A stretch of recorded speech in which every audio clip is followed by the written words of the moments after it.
Hey, good morning. Episode 81, video games. Coffee with Den, Wednesdays at 9 a.m., soon to be Wednesdays at sometime in the evening. I got to go check and see what we're moving to. I forgot. 69. Yeah, 69 p.m. Coffee with Den with beer coming soon. So, John, what's up? How you doing? Hey, How's New York? just crushing it, like just going out and like crushing it and like living that crushed life. You know what I mean? Like every day I wake up, I have an orange soda. Orange soda. Living that. I was trying to like find something with orange soda, but all I could think of is Good Burger with Keenan and Kel. Yeah, but Kel the orange soda. The orange soda crush is the. Oh, You didn't have to make any connection; it was already made. like REM talks about it and stuff. Yeah, no, I just forgot that existed. Orange Crush. John likes orange soda. Well, I've got my Orange Crush, aka coffee, in my Den coffee mug. I've got my booby cup. Boob. Oh, those are the birds. Yeah, we talked about that. Yeah, it's a good cup. I like that. Is that a Dragon Chain laptop case? That is. DragonChain.store. Oh, that's the other side. You can put a laptop in there. You can also put documents in there if you want. Or you can hide your weed in there. Anything that would fit into that, you could. Yeah, anything this size or smaller, you can just put it in there and zip it up. Yeah. And then look, high quality zipper sound. It's got two zippers. High quality zipper sound. Okay. It's got two zippers. You can zip two times, double zip. The double zip. So that's cool. One zip breaks, you got a backup zip. Yeah, you can put your SEC case, that Ripple one. You can put that in there. Oh, you printed it out. I got my hard copy. Yeah, that's I really wanted to digest. I actually did a little video on it. Went through and did some highlighting and stuff. I was like, I'm nothing similar to a lawyer at all. I'll do a video on this legal thing. But I did. I posted it in the coffee layer actually, and just went through it from the perspective of sort of a layperson who understands tech and who cares about the subject, and also threw in some thoughts on how it might relate to Dragon Chain's case that's coming up, because theirs is, I don't know, like the SEC is slow as fuck. So they've been dealing with them for like 5 years now, and it's looking like it will be early next year before they see any sort of developments on that. But that was interesting because there's been this huge debate about, are cryptocurrencies a security in and of themselves, or does it have to be part of an investment contract for it to be a security and stuff like that? And nobody knew the answer, and the SEC wouldn't tell us the answer. In fact, Gensler sat in front of Congress and refused to give the answer. It's like giving people a test and you'll fail them out of life if they don't pass, but you won't give them the material to study for. So up until now, we've had no guidance legally, but now it looks like they're appealing. Of course, we'll see how that goes. But now it looks like no, it's not a security, and wrenches and screwdrivers are not securities until you use them as part of an investment contract. So that kind of makes sense to me. Yeah, I guess. What's up, dude? I don't understand. Hello. So anyway, we weren't here to talk about unregistered securities.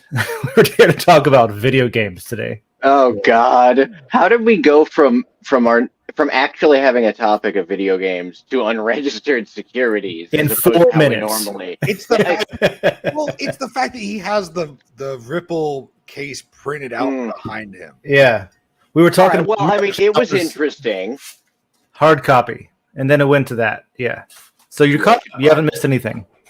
Cool. So David's here, John's here, I'm here, and what do we all have in common? We fucking love video games. For some reason. That's what we'll talk about. Yeah. You guys like Scrabble? Want to play Scrabble with me? I forgot all about that. Yeah, throw a link. Scrabble. Throw a link. Wait, maybe don't. How do you? Can you share your screen without? You know what? It doesn't matter. It's just for fun. Figure it out, John. I think you might have to make an account first, though, because it's like to add a friend. I have to type in your name. I can't just be like, hey.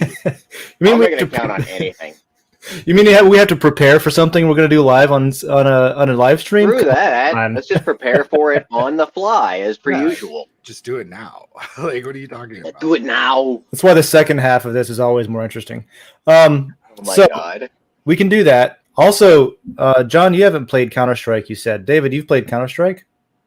Which one? Yes. Yes is the answer. I don't know why I said which one. Could be 1, could be 1.4, could be Counter-Strike. Oh God, we're going that far back. Could be any of them. There's a post over in the random layer that I just saw this morning. Do you recognize that from Counter-Strike at all? Yeah. From any of the levels of the whatever? Yeah, actually. It's this spot right here. Oh, I don't like that at all. That's the different versions of Counter-Strike. Wow, But, final version yeah. of Counter-Strike there's looking pretty good. I thought that was cool. You're walking down the street, you turn around the corner, you're a video game nerd, and you're like, wait a minute. You start looking over your shoulder. Suddenly in the background you just hear like, terrorists win. You're like, God damn it, I lost already. I didn't do haven't even anything. been here 2 seconds. Ah. That's something I'll always remember about Counter-Strike is that it's the only game that I've ever dropped into a lobby, and almost every time it's the last 2 seconds of a match, and it's just terrorists win. Yeah. Like, well, damn, I wasn't even here for this, and somehow I still failed. We used to play when I was in San Diego. The first time I played, I was in San Diego in the Navy. I went to school for like a year and a half in 3 different places, and we used to all just take over the study hall because it was like a little library with little like it was like detention centers, like at school, where you got in trouble and you had to go to the little like highly partitioned desks so you can't see each other. I never had to go to those ever. Anyway, it was like that, which was perfect for a LAN party. So we'd bring a router in. Everybody would like copy everyone else's copy of the game. We had like one person bought a copy, and then we would copy it like 12 times. So, and boy, did that guy feel dumb compared to the rest of everybody. Being very legal about it. And we would play like Counter-Strike. We would play Desert Combat, which was a mod for Battlefield 1942. And it was great. Anyway, I wasn't very good at Counter-Strike, but I enjoyed it a lot. I don't know if this was an actual thing, but I remember hearing a news report many moons ago about one of the Desert Combat mods being used by terrorists to like recruit and train people. And I was like, how the hell are you training people with your Desert Combat mod here? I mean, it was probably the best thing they had. It's like, go back to the circle and hit B so you can make sure to get a good gun. Like, yeah, we can't have it in real life. Afford, training simulator. But you can surprisingly do a lot of like tactics and stuff. My thing was I wasn't a very good, and I still am not a very good, like first person shooter gunner guy. But I could fly on that game that was never designed to have helicopters. The mod put in Black Hawk helicopters, and so I could fly with a keyboard and mouse. I could keep it in the air and not crash. So that was my role. And so That's awesome. People would hop in, and I'd have gunners and stuff, and I would be one of the few people that could handle one of those helicopters and not die every time. So I had my role. You remember a certain buddy of ours that really liked to get way too into like military combat games? Yeah, you mean like with the Arma and stuff like that? Yeah. So there was this one time that he was trying to get like his whole squad moved to like this new Arma base. So I was like, oh yeah, I'll fly that thing. I know how to fly it. I have never flown anything in Arma before in my life. And it's like an actual simulator. So I got the thing off the ground and I'm flying it. And when I landed, I blew up. I blew up a lot of shit that they had taken a lot of time to collect. I don't think I've ever seen a group of gamers more pissed off at me in my life. They were so mad. They were like, I spent so much time. I was like, what do you want me to do? Leroy Jenkins. Oh my God, did he just run in there? You were the Leroy for that one. I was the Leroy. I also was just there to be an ass for the most part.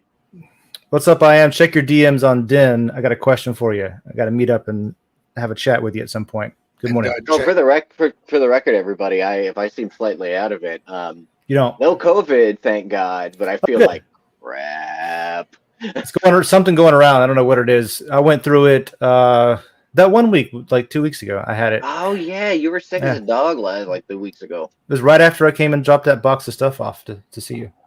Well, that's why I'm ill. It's your fault. By the way, bring me more stuff. Oh yeah, I got some stuff. Also, I tried to play Elite Dangerous. Speaking of games again, and I love it, but it reminds me of your Arma story.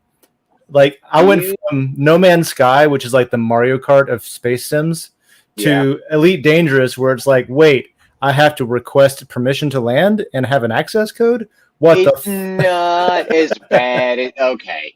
So look, with Elite, you just got to throw a few more little things into your brain, like if you ran a space station, right, and a ship randomly started docking, you'd be like, "That's weird. Blow that guy up." So yeah, you got to request docking. Also, I don't own the universe in that game. That's the problem. Yeah.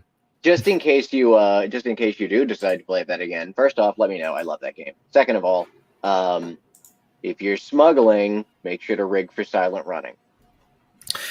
So I really I like the idea of getting into Elite Dangerous. I just haven't set aside the time to play a lot of games lately. Me too. I'm still probably why I've been depressed. I need to get back into it.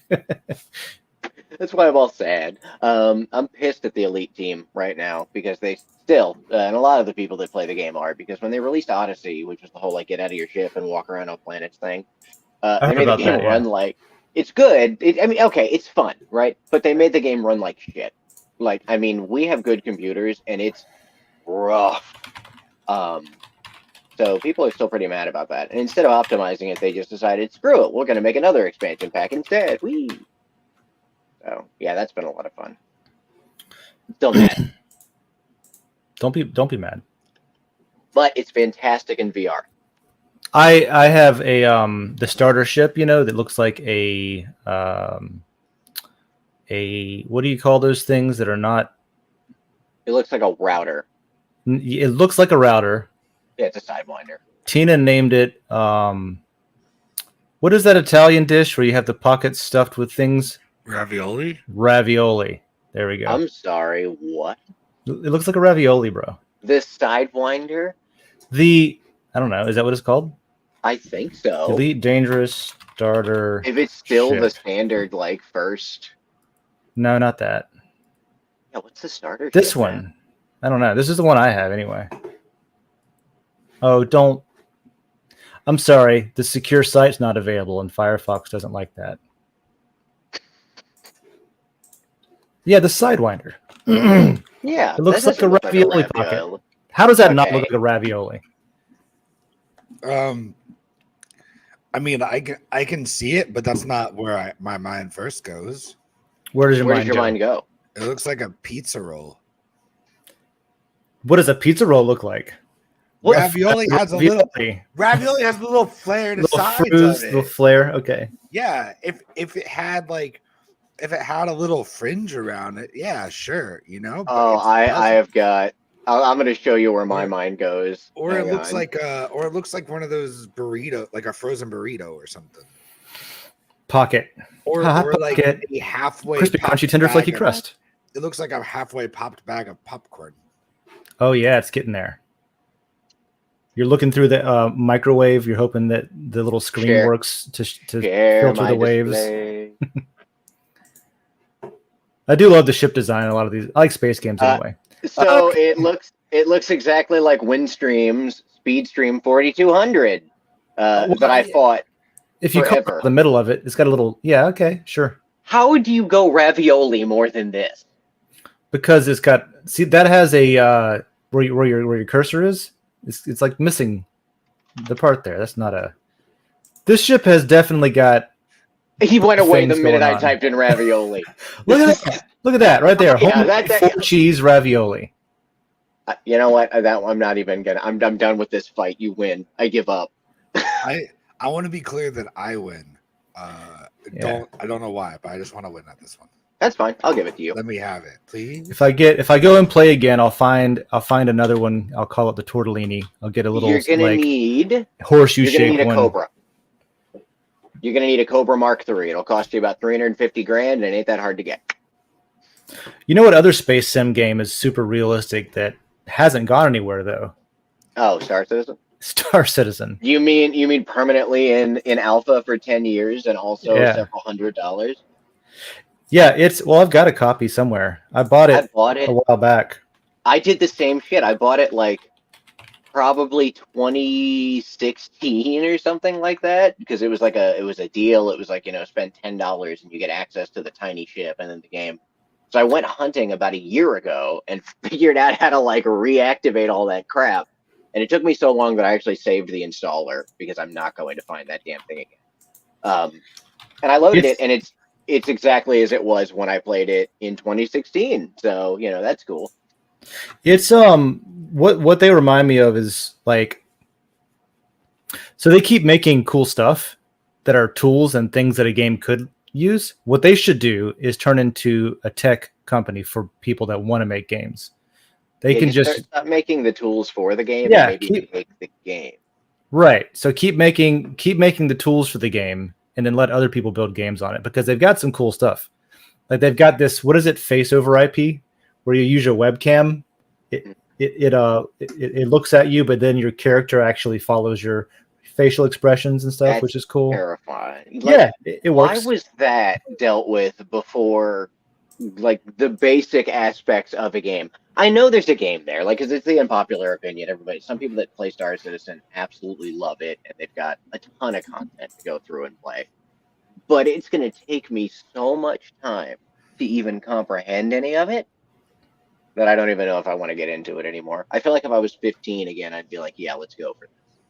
But also, I didn't have anything to do with my life at that point in time. They also have a pretty good system of making these super massive cities where it instead of having like a bunch Those of look cities cool. that are like that are just closed off and you can go into some of them that have been handcrafted. They do like they generate a city and then they go in and they tweak it afterwards, but it generates full on working infrastructure with rail systems and elevators and like all the rooms exist in the buildings and things like that. It's definitely the kind of game that you can live in. Like It's if you were definitely just really done cool. with life, if you were like, you know what, I'm never doing anything in real life again. I'm going to live in this city. That's what they're designing it for that. So yeah, I'm done. I'm gonna live here. I'm gonna genuinely rent an apartment with money that I had to go earn in this game with my 9 to 5, and that's exactly what it's gonna be at some point if it's not already there. Once we have like full body VR more than we already do, there's gonna be people that don't leave their house anymore. I'm trying to find like my current favorite space game. We could talk about Star Citizen if you want. Star Citizen. I'm sorry. Star Citizen. Not Star Citizen, freaking ass Frickin' Starfield. ass. Oh god. I still haven't watched it, right? Like I have not You haven't seen the yeah? I don't want to. I want to wait. I want to wait until the game is out so I can experience fair. all the garbage right from the get-go. That's fair. That's fair. That's the best thing about like the first couple of months with Bethesda games. Like The bugs that you'll don't never try to see play the again. game yet. Just No, just experience it. Just fun play with around with it. Learn the mechanics, get used to it. Maybe dive into some story. But Bethesda games, people complain about it, but at this point we expect it. we also kind of want it. like when the Switch version of Skyrim came out, it was the buggiest release since the original version. So I watched a streamer play through a bunch of it, and he essentially, at one point, he's just walking, and like a mammoth is just elevating just into the sky, in the distance. It was a glorious stream, and the amount of bugs were great. What was your favorite video game bugs? Mine, like in Spyro. I almost said Spyro. In Skyrim, when I first played it, I fired it up on, it was like Xbox 360 was the first place I played it, I think. And I was like, all right, console game, here we go. It's going to be great. It's made exactly for this hardware. There's no, like, I was thinking that since they didn't have to account for people's random, like, variances in their PCs, that the console game would be more stable. I was way wrong. Yeah, I had the opening scene. You were on the horse buggy, horse thief, whatever. and then you go into the castle, like the archway where the horse and cart goes through a predefined path, automated. You're not driving. It should be easy. It goes off track and it hits the side of the wall instead of going in through the door. But because the game engine was forcing it to continue along the path, it went up the wall and then back down the wall and then fell over. And then it was just being drugged sideways down the path up to the place where they were executing people. That was the intro scene. That was the like dramatic intro scene. And I was just like, fucking what? First 10 seconds of the game. And it's just like, all right, let's go. To their credit, I called the phone number on the game and the person picked up and was like, oh, okay, yeah, there's a patch for that already. Please update your game. Yeah, we did that. Wait, what console did you say that was on? The 360? Yeah, that was the 360, man. Okay, greatest bug I saw the bug. There's a really good recording of it. My buddy Quentin got a hold of Red Dead Redemption when it first came out for the 360. And it had this great bug where it would constantly put the wrong model, like the wrong model on the wrong, like actual, like AI. So you would get a cougar, but instead of having like the cougar body, it had a person body. And it was just like all flopped up and flailing and freaking the fuck out. We got attacked by a donkey woman. She had like a donkey head, but like a woman body. And it was a good day. It was a real good day. What? Oh, I just pulled up a random Bethesda bug picture. This is the typical kind of stuff you expect, you know? Is it bad that the first thing I noticed was not the guy with the chair leg in his ass or the human missing his head, but that the spiced wine bottle is missing? Yeah, like, it's just the label. Cork is there, and the label is there, but the bottle is just gone. It's Hollow Man, man. It's the Hollow Man mod. That's a bug that I wouldn't even try to fix. I'd just be like, you know what, fine. Like, I'm cool with that. If it bothers me enough, I'll go download some stuff. What's Skull and Bones? Have you heard of Skull and Bones? No, but I'm looking it up.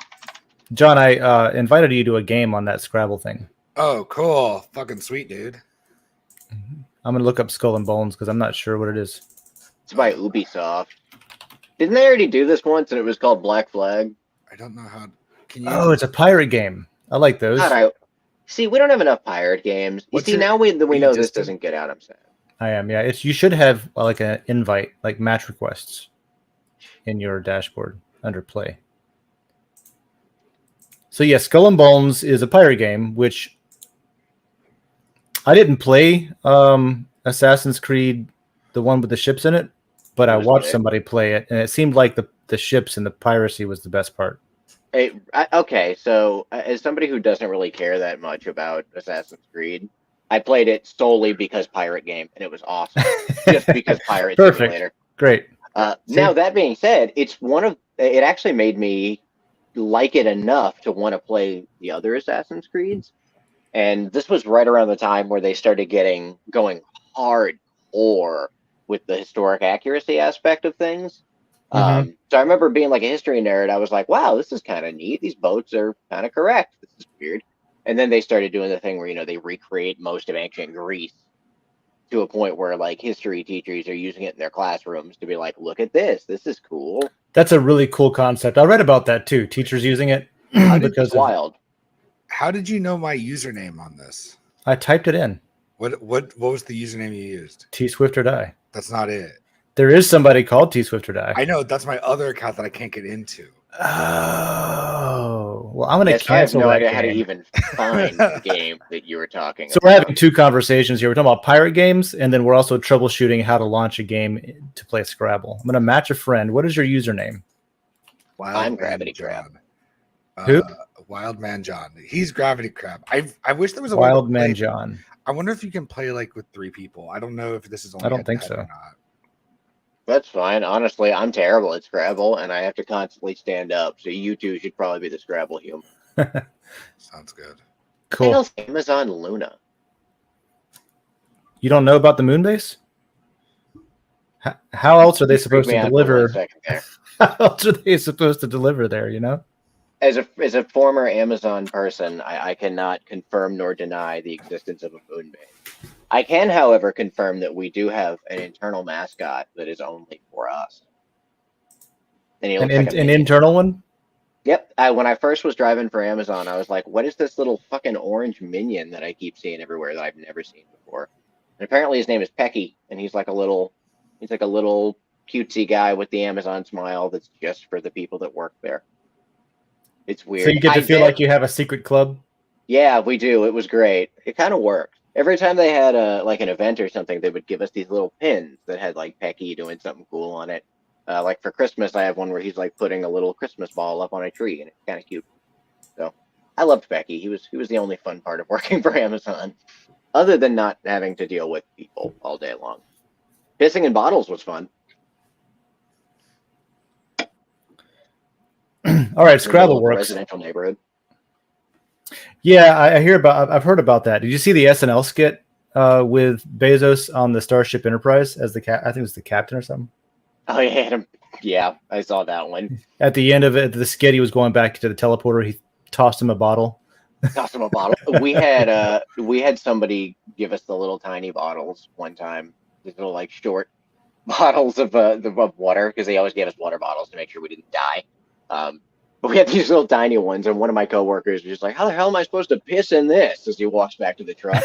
It was one of the funniest damn things because the people at the warehouse were even like, "We don't know. They gave us these today."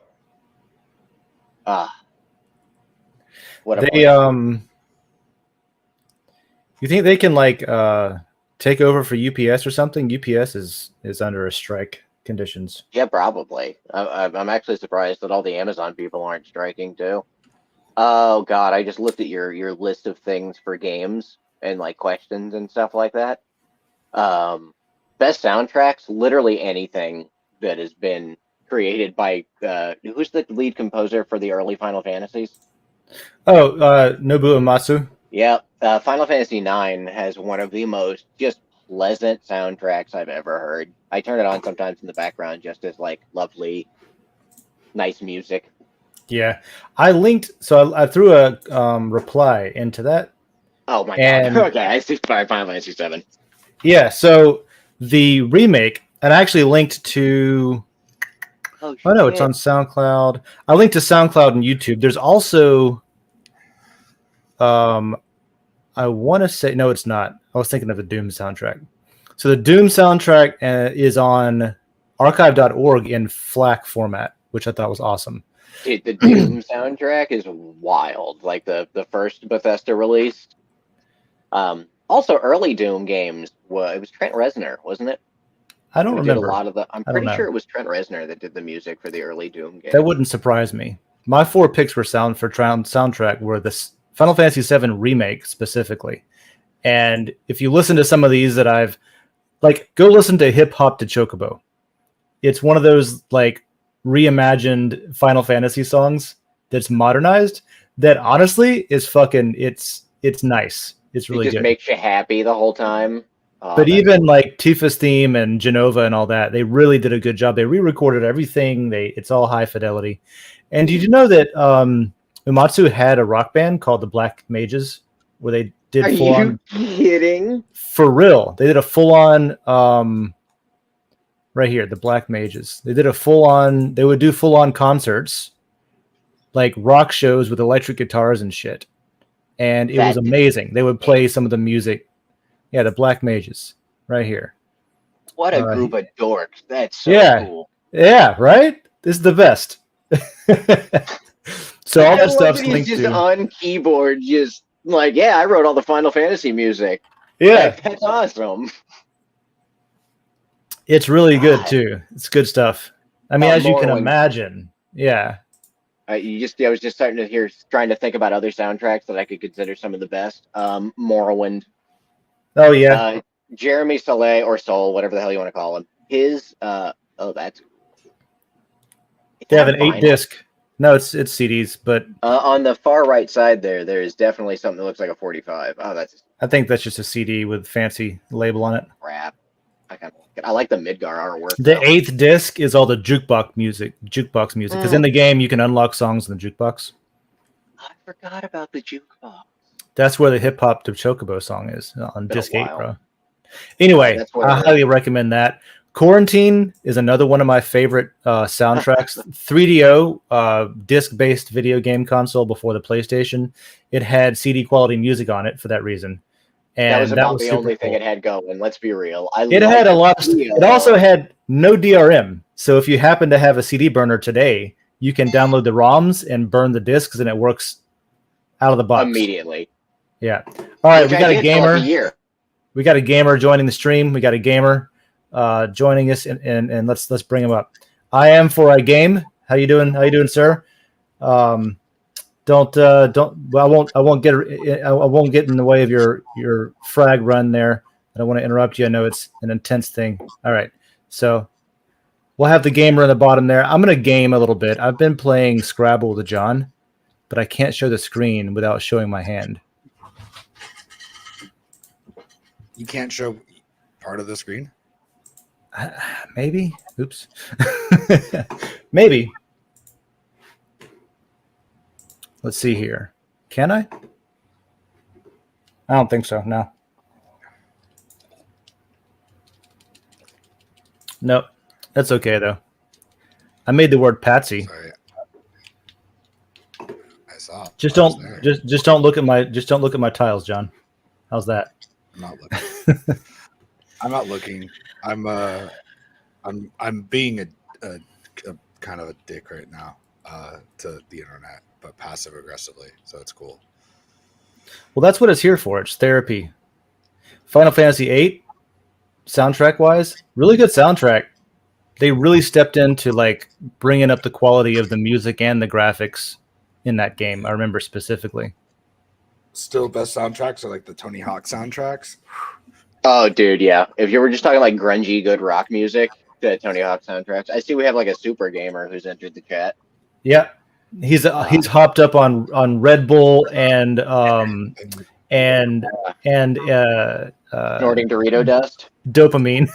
It's a Red Bull and dopamine. Metal Gear Solid, by the way, just throwing that out there. Metal Gear Solid has some of the best, like, weird, synthy, like, cyber future plus orchestral music out there. I love the Metal Gear series for that. On top of many other reasons to love the Metal Gear series, except for that last piece of garbage, Phantom Pain. Anyways. Speaking of orchestral music, a lot of people would say that metal is orchestral music. Do you agree with that? No, not even close. I think there's similarities. It's pretty elaborate sometimes, but I don't think that's the definition of orchestral music. Orchestral music, I think, has an orchestra as the definition, right?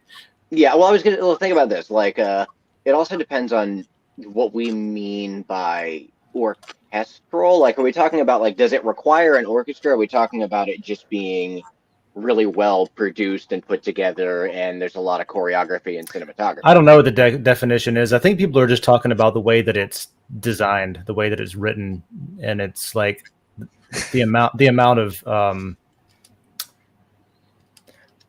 I don't know. I just heard people say it, and I wanted to see what your take was. I don't think people. I'm not wanting. When I say that, I don't think it's like an work. It could be considered that. I don't mean to impede people's talent for writing music and things like that. Like, it's definitely very difficult to write metal music. You can't if you're not going to offend me. I don't care. No, I just mean in general. I mean, we're on the internet. We're going to offend somebody. I don't know. What do you think, John? I was reading something. I'm sorry. I was zoned. I totally agree with you. Everything you just said, 100%. I'm about it. The game controller for like a split second. I can't make words. Oh, you guys are playing Scrabble and we can't. You should probably throw that up so we can see it. Yeah, I'm trying to make words. What do I make? How do I scrab? Patsy? I can. I can delve into it. Delve. Oh wait, I don't. No, I can't because I need another E, don't I? How do you spell delve? See, I can't spell I'm you. Thinking about game soundtracks for like the next week. Oh, damn it! Bad hair. What word do I make? John, you can't look. I'm not. Just staring at the ground. I can.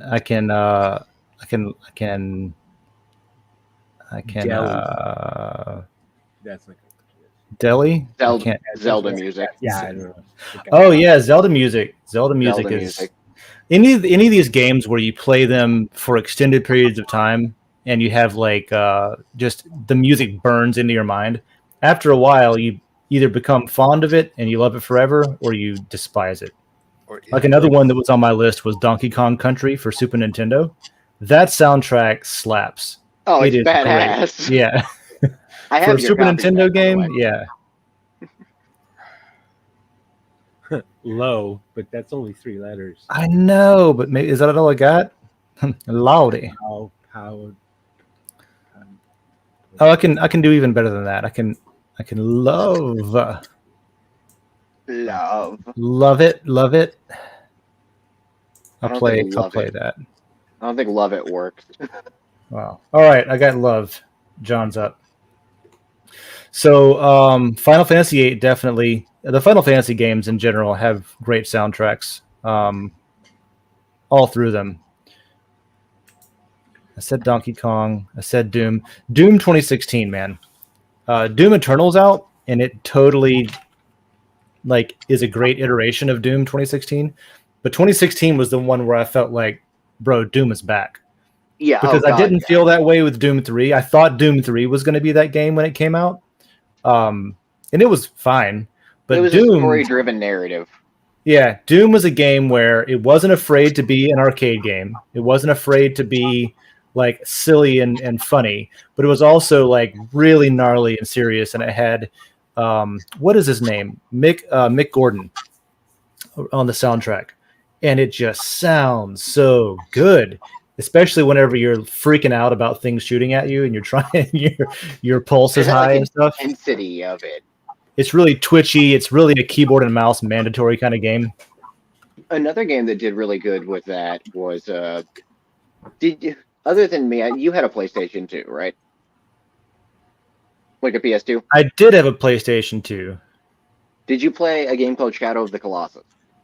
No, I Okay, didn't. so I know that what game you're game, talking about, though. there is a remake of it for the PS4, and I'm pretty sure there's a PS5 version, which I would highly recommend. I think I have it if you want to borrow it. Everything good? Yeah, I just keep talking. I'm just trying to figure out what a woe and a all is. Oh, I'm just making sure my audio wasn't coming through weird or something. So Shadow of the Colossus has a fantastic soundtrack. I mean, it hits you with the whole. So each of the giant things that you're destroying, there's only 16 fights in the whole game. Each of them have like a story and like a backstory personality. So their music is written to be like for that character. Like if they're kind of sneaky and everything, you'll get like a really spooky kind of orchestral sneaky soundtrack. I don't know how better to put it. But it was incredible.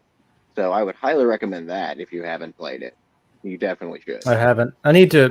So one of my goals for next year is to have a proper game room again, and then I'll scale up my old consoles I don't have anymore, stuff like that. Yeah, you're gonna have to find And a that'll 3DO. be on my list. I have to find a 3DO. That's fine. What are your favorite consoles?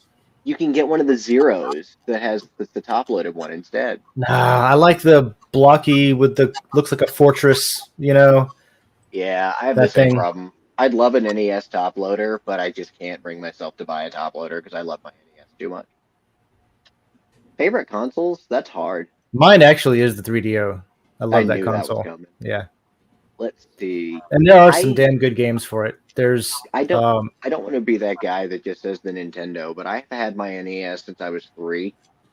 So I have like some hard history with playing Nintendo games. So I think I can say my favorite console of all time is without a shadow of a doubt going to be my original Nintendo. I played a lot of like 1942, 1943. I love those scroller shooters back then. Dr. Mario. I'm one of the few Tetris people, clone. and I love being able to say that I'm one of the few people that I know that has beat Ghost and Goblins on the NES, which is one of the hardest games. And it was a nightmare, and I hated every second of it, and I'll never do it again. I even downloaded like the new version that came out, and I played 5 minutes of it, and I have it on Steam, and just have yet to ever touch it again. Or it was on my Switch. Castlevania too for the NES was fan-freaking-tastic. That's another game with good music. That's got some of the best chip tunes in the Nintendo library.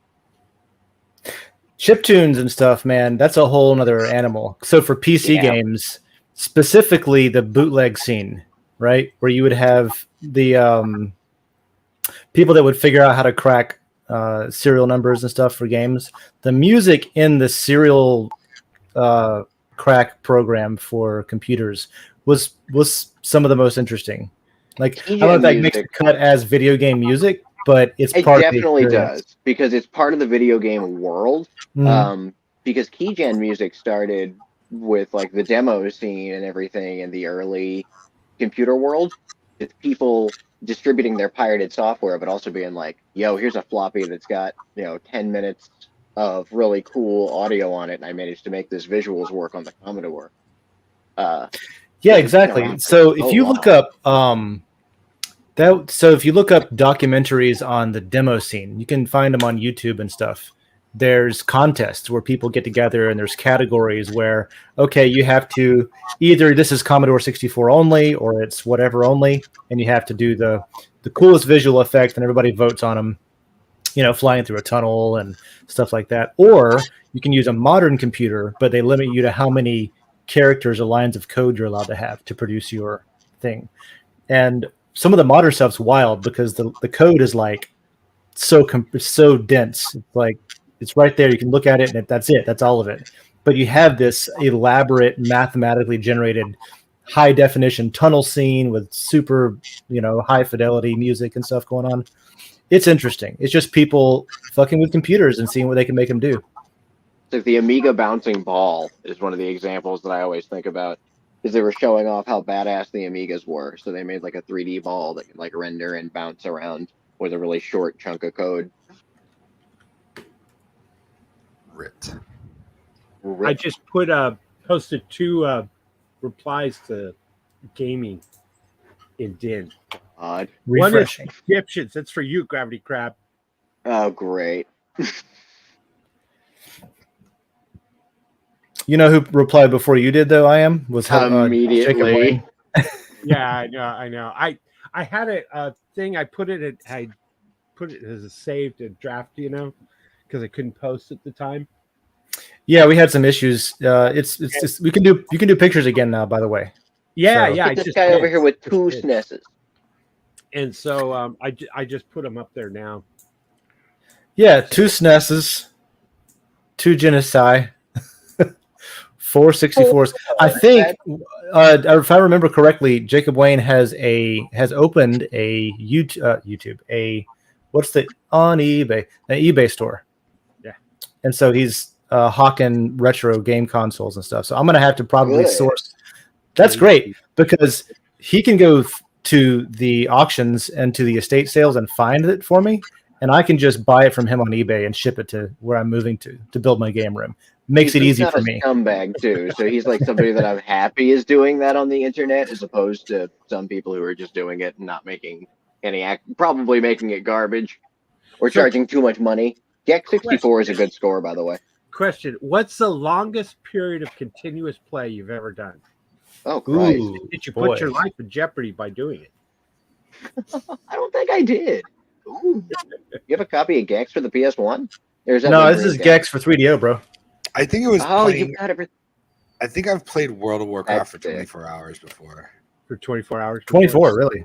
Wow. That's longer. That's less. You got me beat. It was maybe not that long, but it was at least probably like 20 hours. At least. That was the game. Yeah, go ahead. It has to be Oblivion, and it was because it had to have been at least like 12 to 13 hours straight, because I screwed up. I had Oblivion for the PS3. I was playing the game, and I got from one point all the way through the story to the end, and I never saved.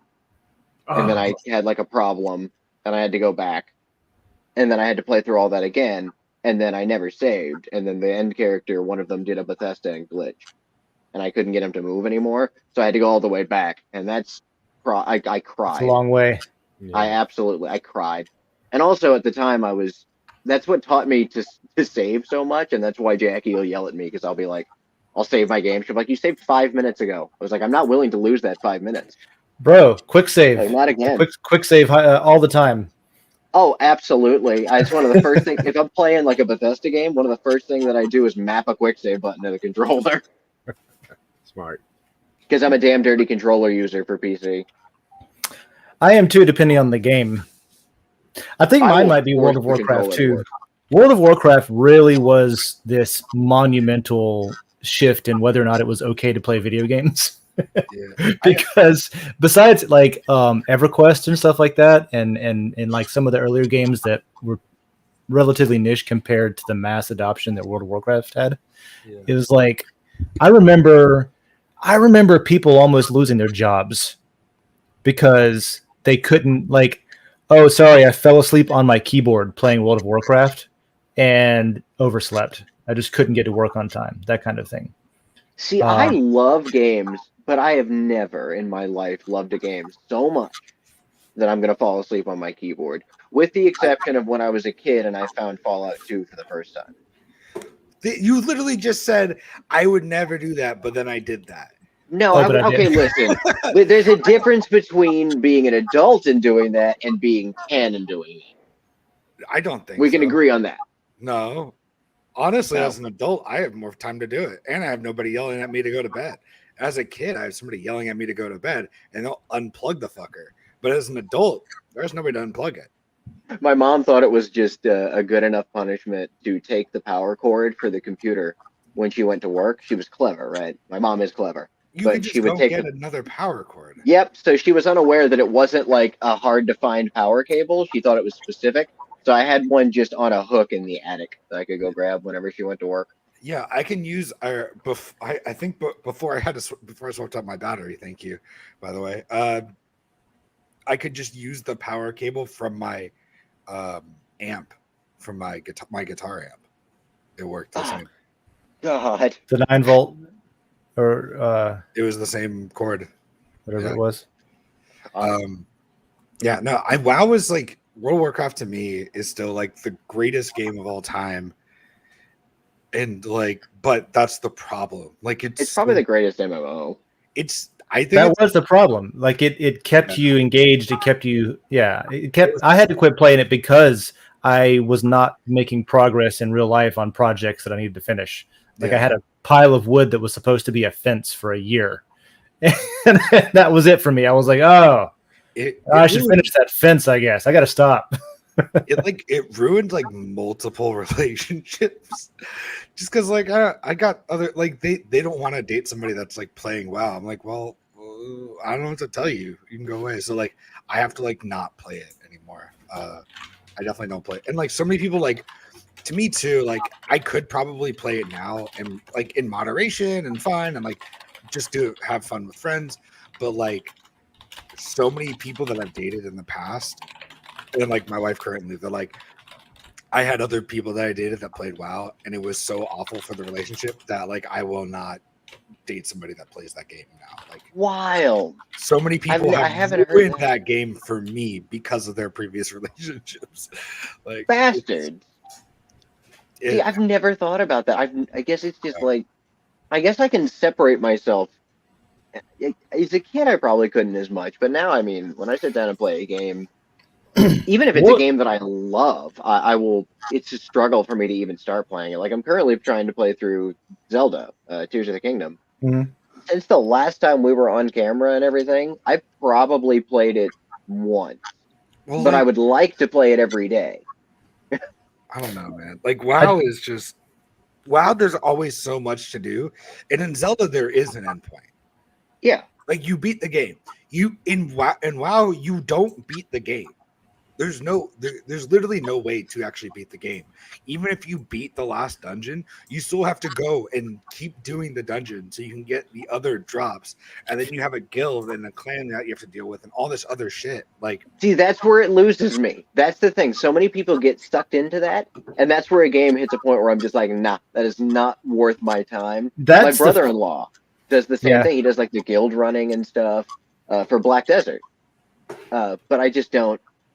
I just couldn't. I would never have the time for that. That's the first time World of Warcraft was the first time I Holy experienced the concept of end game, right? Where the game, like leading up to maxing out your character level, that's all just intro into the end game, and then end game is where you can really start playing the game. See, that I don't like. I just want to play the damn game. It's like I'd love to go back and experience what I did when I was a kid with like RuneScape and stuff like that. But I could never sit there and grind as hard as RuneScape players grind for a Yeah. freaking 5-pixel piece of cloth.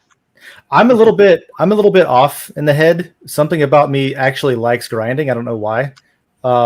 Whenever I played World of Warcraft, I always liked to be like, people liked me because I liked crafting. So I would go out and I would grind out resources and grind out skins and stuff to make leather, to make weapons, and I would like I liked crafting. I'd be like, look what I made. Would you like to buy this? Go kill something with it. I am your guild maker person. That kind of thing. Yeah, I am the store. kind of thing. See, I can't. It takes me so much time, and I feel like I put so much effort into it. This is the picture that they went with, by the way, apparently. Like for Pokemon Go player shot, they went with Pikachu in the hospital. Really? Yeah, because you are Pikachu. I've heard about people like not eating and stuff because they just get so addicted.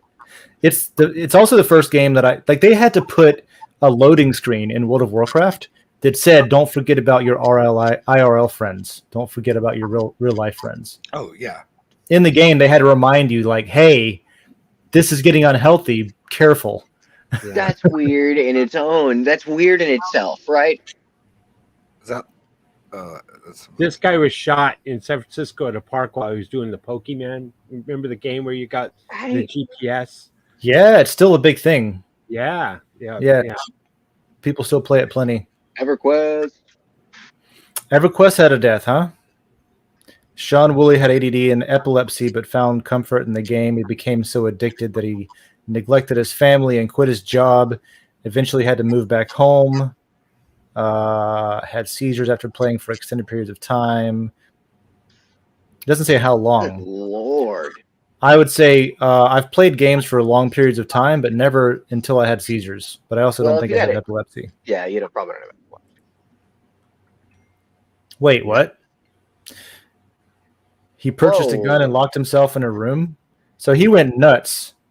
Yeah, shot himself. That sucks. Oh my God. That took a turn. Not where I thought that was going to go. Well, fuck you too, EverQuest. You make people suicidal. This one is, employees would often take naps while they're playing.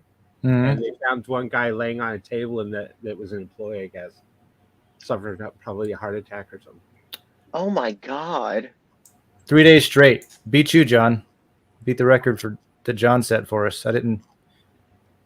72 hours. It cuts down after a while. You've been just sitting doing the same thing repetitively, and yeah, I've definitely played.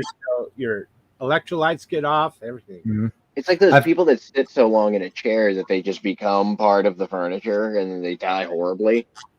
Right. Looks like he had a heart attack. Yeah, his body just shut down. Organ failure. I've definitely played. I don't know how long it was. It was at least maybe 8 hours at the minimum. But I remember I've played several times to the point where my body was like, in my mind was like, okay, I can't even do this anymore. I can't do the logic of it. I can't do the puzzles. I'm not having fun anymore. I'm spent. I'm done. Oh, I've been there. I've definitely done that.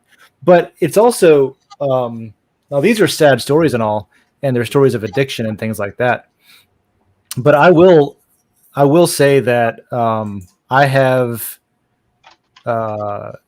found a lot of success in using video games as a way to focus my mind on on something that is not the real world, to take this immersion, to take me in and out of the real world.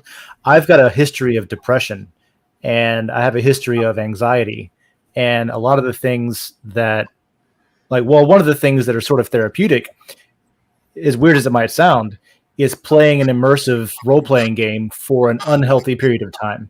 And I'll notice that the next day I'm just like, you know what? I got that out of my system. I focused. It's almost like meditation. I focused my mind on something and I forgot about the world for hours. And then I slept because I was so tired. I slept really well. And then I wake up the next day and I'm like, oh, you know what? Maybe the world's not burning so hard. Maybe actually it is worth like completing these tasks and doing this project and things like that. So as much as I feel for these people that got addicted and died from it, it's not always bad in every case. Most of them, it appears to me, that had some kind of other underlying issue, you know? Like yeah, mental illness appears to play a huge part there. Heart ailment, and then they exacerbated by playing the game for endless hours.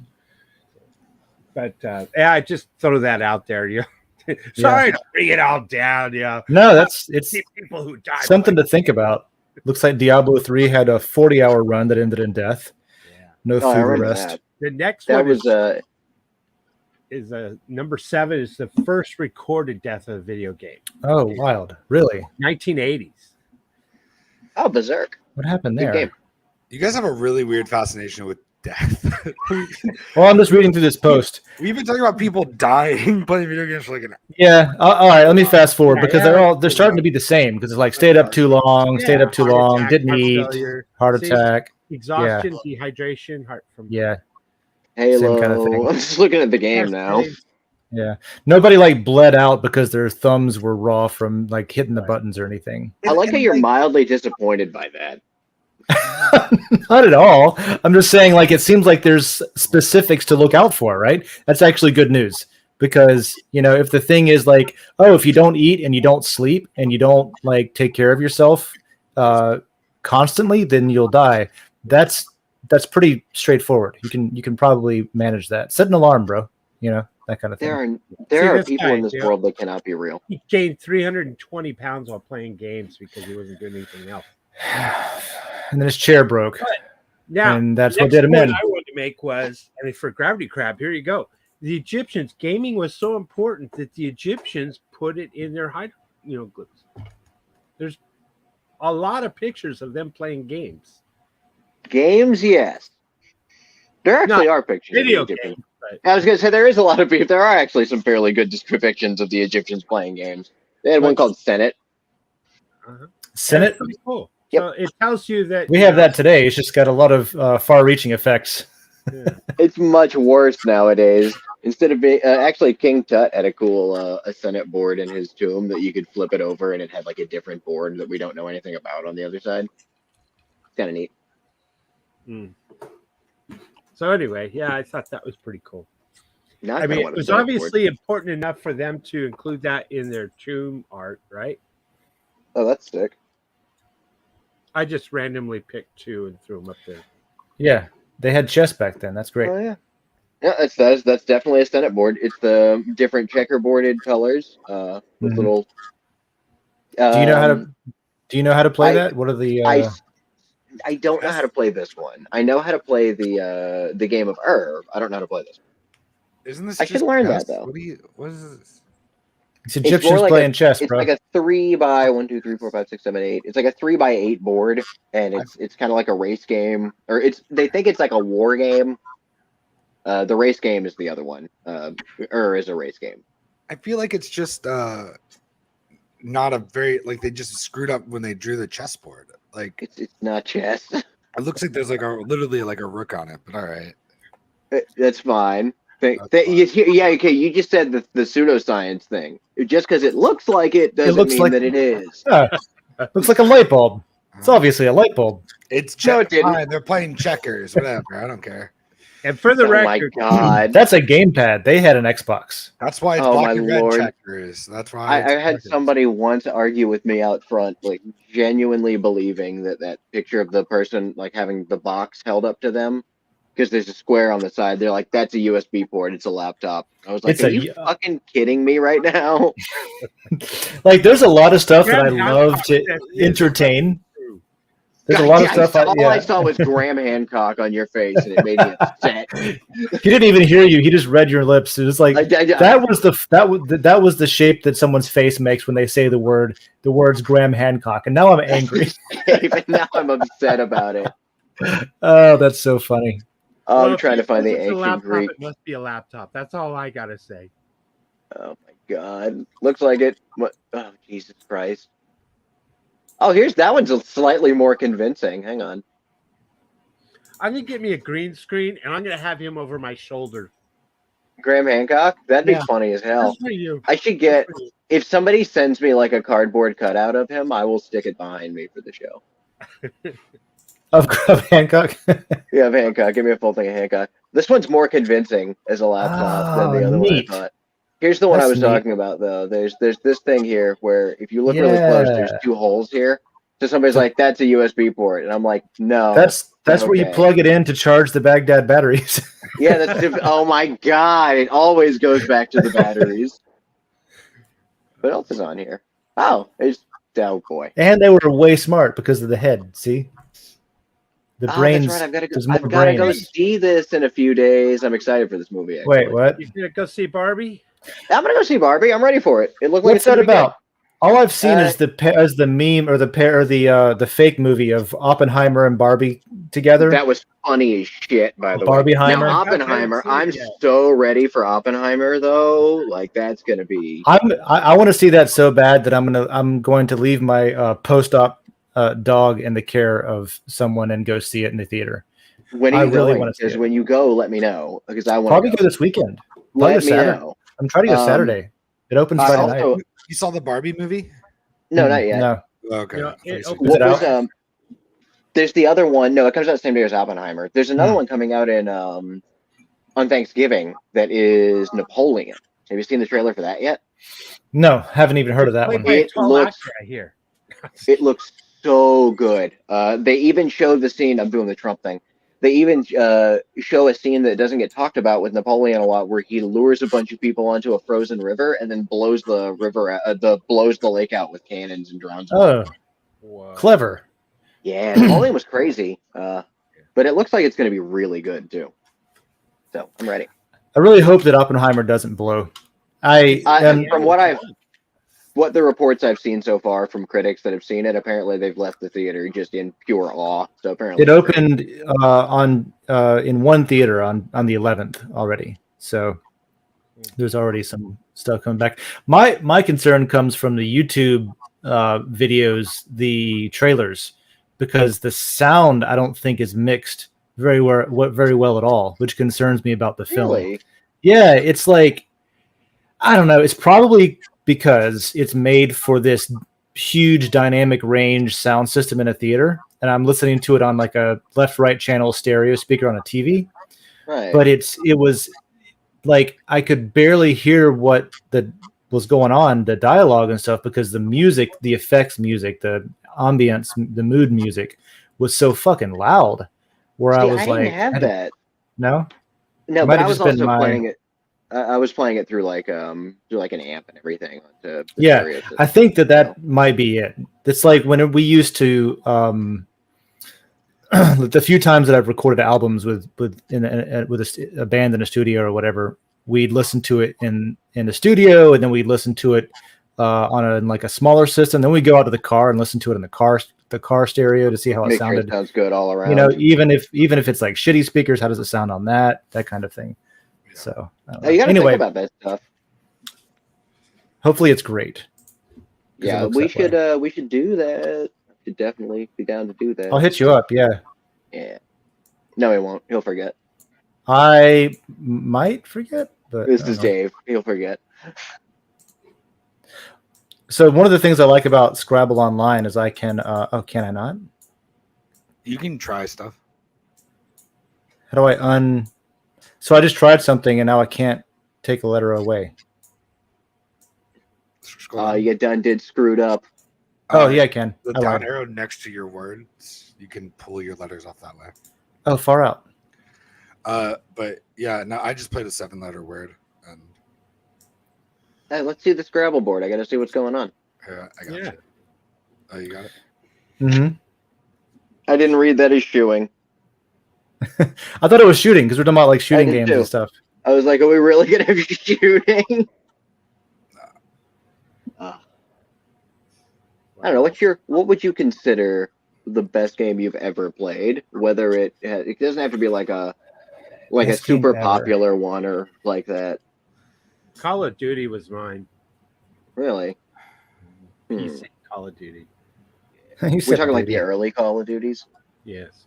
Yeah, the ones that were like World War II with cool storylines. Yes. Hell yeah, I played all the way up to Call of Duty 3 on my PS2.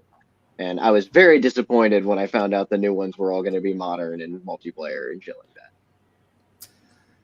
It's hard for me to that's- say unless I separate it into like genres and stuff, because World of Warcraft is definitely my favorite MMORPG, like massively Yeah, you can multiplayer. separate genres because like you can even separate by console if you want. Because like for and then- PS1, it's Spyro. My favorite turn-based. Turn-based Civilization for me. Ooh, yes. You love me some Civ. I have a love-hate relationship with Civ because after I get done playing it, I feel like I wasted so much time for nothing.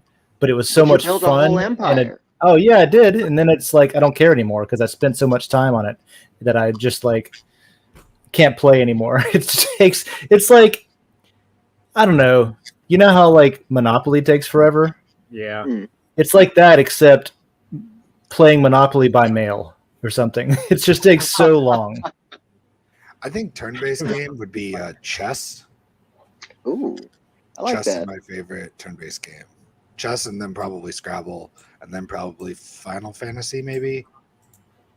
I like how Final Fantasy was third on list of turn-based. Oh, Loot. Loot, right? Oh, I should have put T in there. Ooh, I was thinking of going to the loo. to the British toilet. Yeah. Didn't even see the T there. Maybe I got it after. Maybe I didn't have it at first until I hit that. Oh, yeah. Final Fantasy VII is my favorite, like, overall favorite game. I don't even think it's the best Final Fantasy game. I just think it's my favorite. For like LAN parties, if you're like playing with up to a dozen people in the same room or something, probably going to go with Battlefield, either 1942 or the Desert Combat mod for that. Battlefield 2 was pretty good, but after that, I lost interest in how they just changed the whole. It got away from LAN party and it got to like online matches and stuff like that.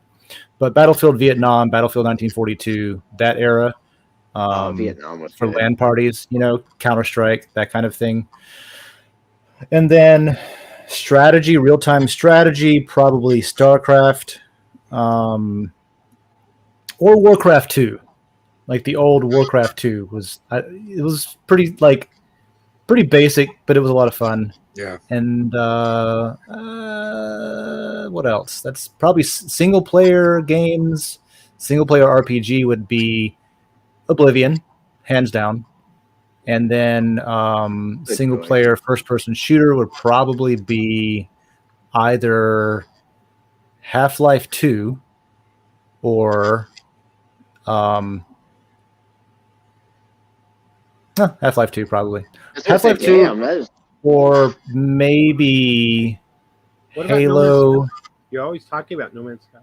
Or even That's probably a good space. what's it called? I forget the name of it now. Dishonored was really good, but it was short and it was like needed. They could have had a lot more, but the mechanics were really good.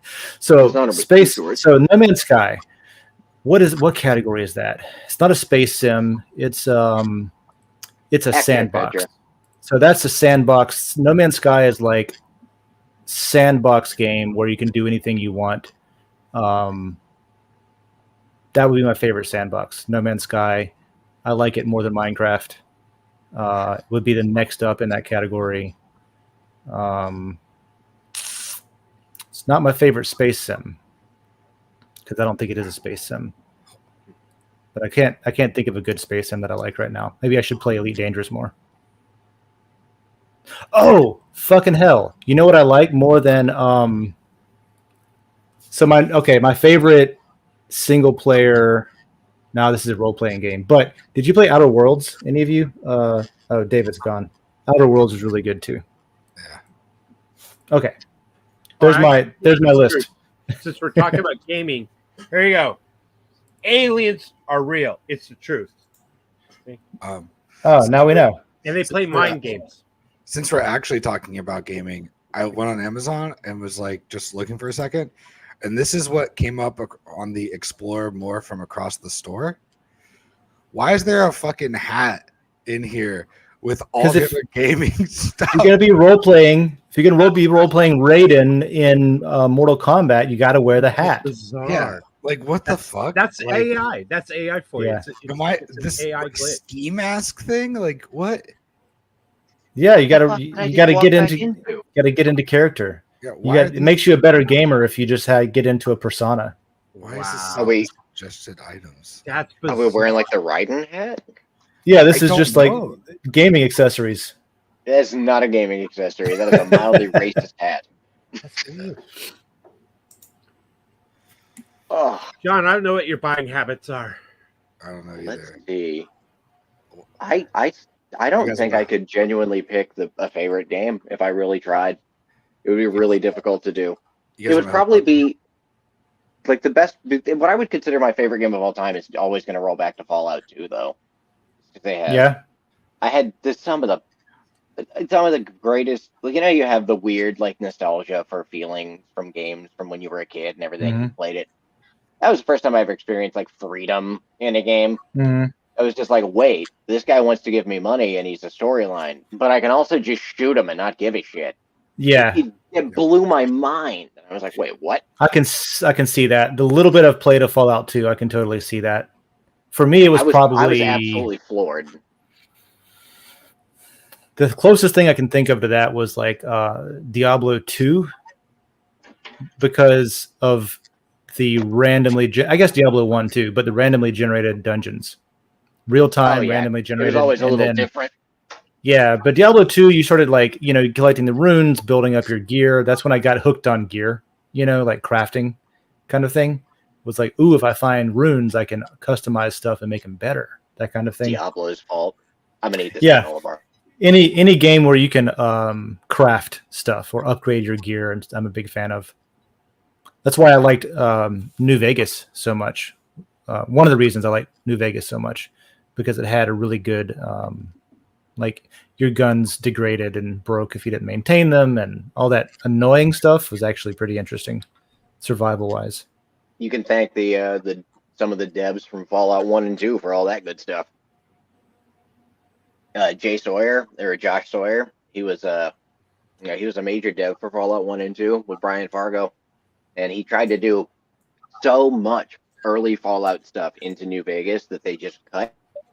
That he actually released the Jay Sawyer mod right after the game came out. Yeah, they got Just a lot of screwed on that. If you haven't played Outer Worlds, I recommend playing Outer Worlds from Obsidian. And but anyway, they got screwed. They got the contract for New Vegas, and famously, they had to make an 85 or better Metacritic score to get a follow-up contract from Bethesda, and they got an 84. But the only reason that they got an 84 was because they were placed under such a time crunch they couldn't finish key parts of the game or make it, less buggy to where the rad scorpions weren't crawling under the dirt instead of on top, stuff like that. So, like, because of the imposed timelines, they didn't hit the score that they had to hit to get a follow-up contract. I thought that was shitty, but they did a really good fucking job. And the mods They that did came incredible. from them afterwards that fixed the game, I've played through some of it, and it's fantastic. It's New really Vegas has some of the best mods overall, just in terms of games.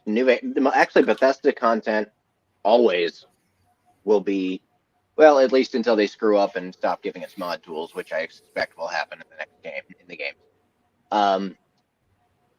They have some of the greatest mod communities out there, and probably will forever. I mean, that's one of the reasons that people are still playing like Morrowind. And Daggerfall, even like Daggerfall Unity is crazy. The amount of stuff you can play through in Daggerfall now. It's on like a modern PC. I the kicked old back on games- my couch with a controller and played Daggerfall the other night. I never actually, I missed out on Morrowind. I didn't play it when all my friends were playing it.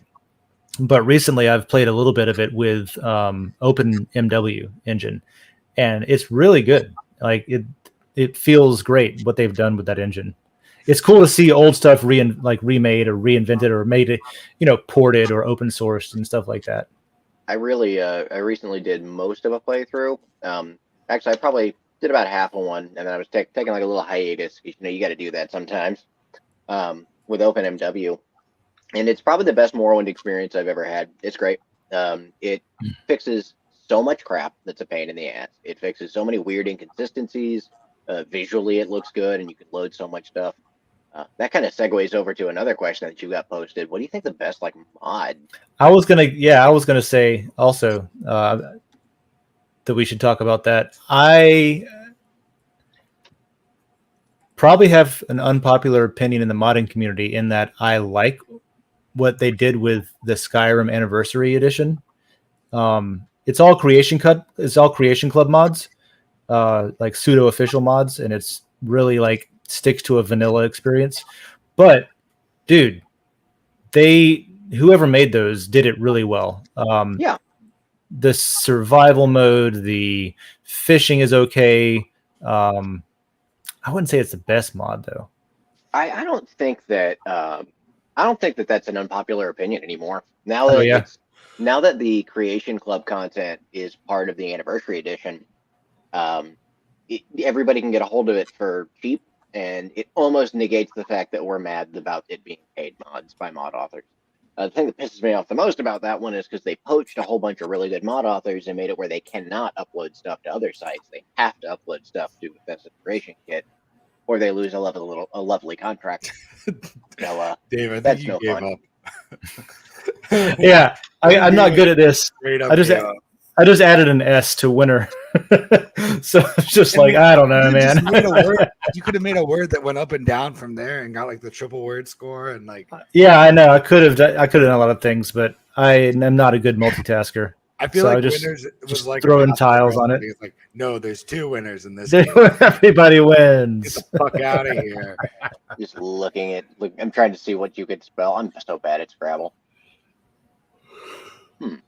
Unofficial patches. The unofficial patches are probably the best mod. Yeah, I think that has to be part of it, just because of it. Because how much stuff is broken when those games come out. That's what gets me is the stuff that I guess after a while they just freeze the game so that they don't break all the mods that people have built for it, which is great. But it sometimes it's like, man, there's so many things they just won't fix because it costs money to fix bugs, and they know that people are just going to download the patch to fix them. So they just, it's not worth it, I guess. It's not so broken that the game doesn't work. But oh, here's one that I thought about. Yeah, I guess I don't know if this technically counts as a mod because I guess I can really categorize it as its own game. Enderall for Skyrim. That was the team that genuinely took the game and said, "All right, delete it, and we'll make another game." And they made a completely different game using the engine. So much so that it's got its own release on Steam. So that if you own Special Edition, you can just download it and play it. It's called Enderall. Enderall, Enderall, the Forgotten Stories. It's so good. Jackie and I sat down and played it. I mean, we gave a shit about characters, and I mean, it's a Bethesda game. You usually are just like, you're a husk of a thing, unless you're a modded character. Like, you're fine, whatever, live or die. But like, it was really good. Like, we came home. I would come home, and Jackie would be on the couch. It was right after one of her ear surgeries. So I'd get home from work, and she'd be like, "Hey, cool, glad you're home. Playing through Enderall, right?" It's like, "Yep, let's keep going." Nice. It's really worth it. I remember one of my favorite mods for Fallout 4 was pretty simple, but it was like so there's settlement management stuff that I like that expanded on the settlements in Fallout 4 because there was really a good start for that game, but it needed a lot of work, and so mods that expand on the settlements. But the one specifically that I ended up not being able to do without, especially on survival mode, was one where you could make a beacon.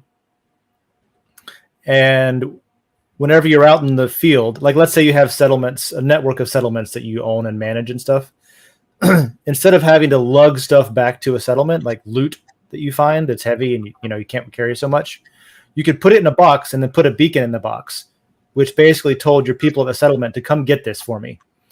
And then you can go on your merry way. And then people, after a day has elapsed, the stuff you put in the box will be in your inventory back in the settlement.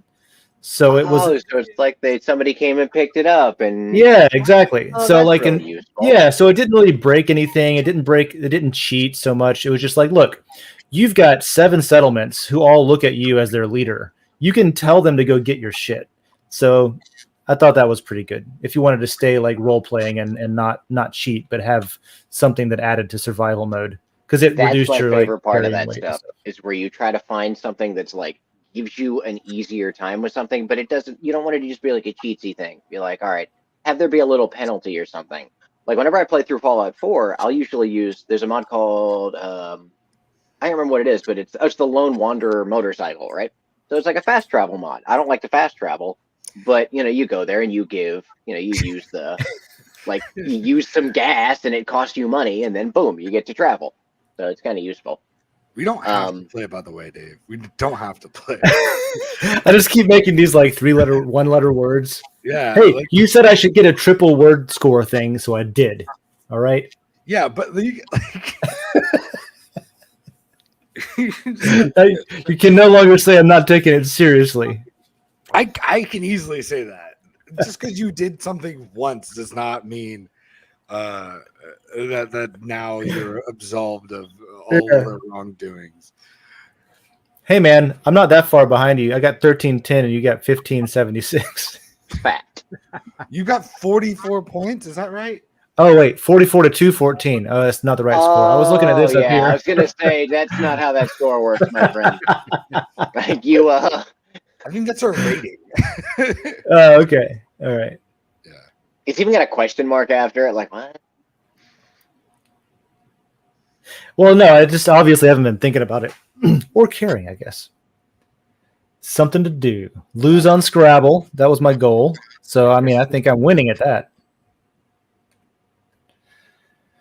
What else was in that list? Emulators. Emulators. Oh, Skyrim Together. I'm gonna throw out there for playing together now. Games that you play together in the same room, though. Yeah, like a LAN party. Duck Game. Duck Game? Duck Game. Okay, so What is- Adult Swim had a chunk of time where they released some absolutely fucking awesome games, and Duck Game is one of them. And you're these like cute little. So you're like these ducks, and you have like it's a battle arena, and your goal is to just kill the other ducks before you get killed. And there's like a ton of weapons and stuff. It's so like really Team good. Fortress, but ducks. Yeah, but it's like no, it's like a little like pixely. Oh, Like that okay. you found a picture So of it's like this. yeah. So, and there's a okay. Yeah, and there's a Oh, dedicated man. quack button. That reminds me of when I used to play a lot of Scorched Earth, or remember Worms, those types Yeah, of games. it's think Worms, but not turn-based, and it gets chaotic as hell real fast. With a button that you push to make them quack. Scorched Earth was like Counter-Strike in that you went through the rounds and you earned money based on how well you did to buy weapons for the next round. And I forgot that was a thing in Scorched Earth. yeah, and then like it was like a hot seat system where you would just trade off who was using the keyboard to control their tank, and it was just little pew pew, and sometimes you had napalm, and sometimes you had a MIRV or a cluster bomb, and A little sometimes game you called had Pocket yeah Tanks that was like that that. kind of thing. Yeah, Mario Party. Oh, Mario Party, of course. Mario Kart as well. Great couch co-op stuff. If that you was want to ruin your definitely friendships. purpose built for that. Mario Party. Smash. I never really cared for Mario Party that much. Like, I think I just like never liked the little mini games things. Like, I wanted like a storyline. Like, I'd rather like watch somebody play a game and like switch off going back and forth or something than play Mario Party. Yeah, I can see Resident that. Evil, by the way, good game. I feel like Yeah. people agree with Resident that. Evil overall. Yeah, it's a great game. I played Resident Evil 2 at the workshop when Dave had the store. I was bored. I think they just didn't they do a remake of 2 a while back? I saw something about I don't know. I lose track. Right? They've done so many things with Resident Evil. I don't know what's a movie or what's a new game or what's a remake or whatever. Speaking of remakes, you should play the remake Final Fantasy VII, David. I know it ain't done yet. I know it ain't the whole game yet. Well, okay. We saw the trailer recently where it showed some of the outside world stuff and all of that. When that comes out, I still haven't seen it actually. Maybe I'll go ahead and just be like, all right, now it's worth my time to actually play it. Because at that point, then I'll be like, all right, I can get done with Midgar and I get whatever the next part is. I don't know. I'm in the mood to play it. I just can't. I cannot buy a $60 not complete game. So they're taking too long.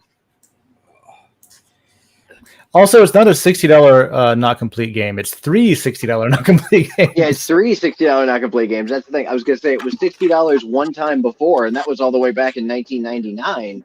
So you know, what game was the biggest waste of money? Like dollar for like shit. And I can say my first. I can go first if no. All right. Easily by far the game that was the biggest waste of money. Civ 6. Spent $100 to play with some friends. Never finished a single game. Basically, like 10 fucking hours of my life to play. Yeah, you 10 hours out of it though. Everybody really wanted me to play Civ 6, so I bought the fucking game at like 10 o'clock at night. Stoned and drunk. Was like, this is a good idea. And then we played it 4 times and got like never even got to the modern era. And just for one person to beat us all, to beat 4 people. Which we fully knew in advance that was how it was going to go. That one person was going to beat us all to the point where we at least play one game. Like we like finish the game. Yeah, we haven't played in like 3 months. How much was it? Because you had to. Did you have to buy? Because you bought the expansions. He's so pissed off. I'm fucking livid about that. Like I should have bought No Man's Sky instead of that. But now I'm like, John. No, you shouldn't have.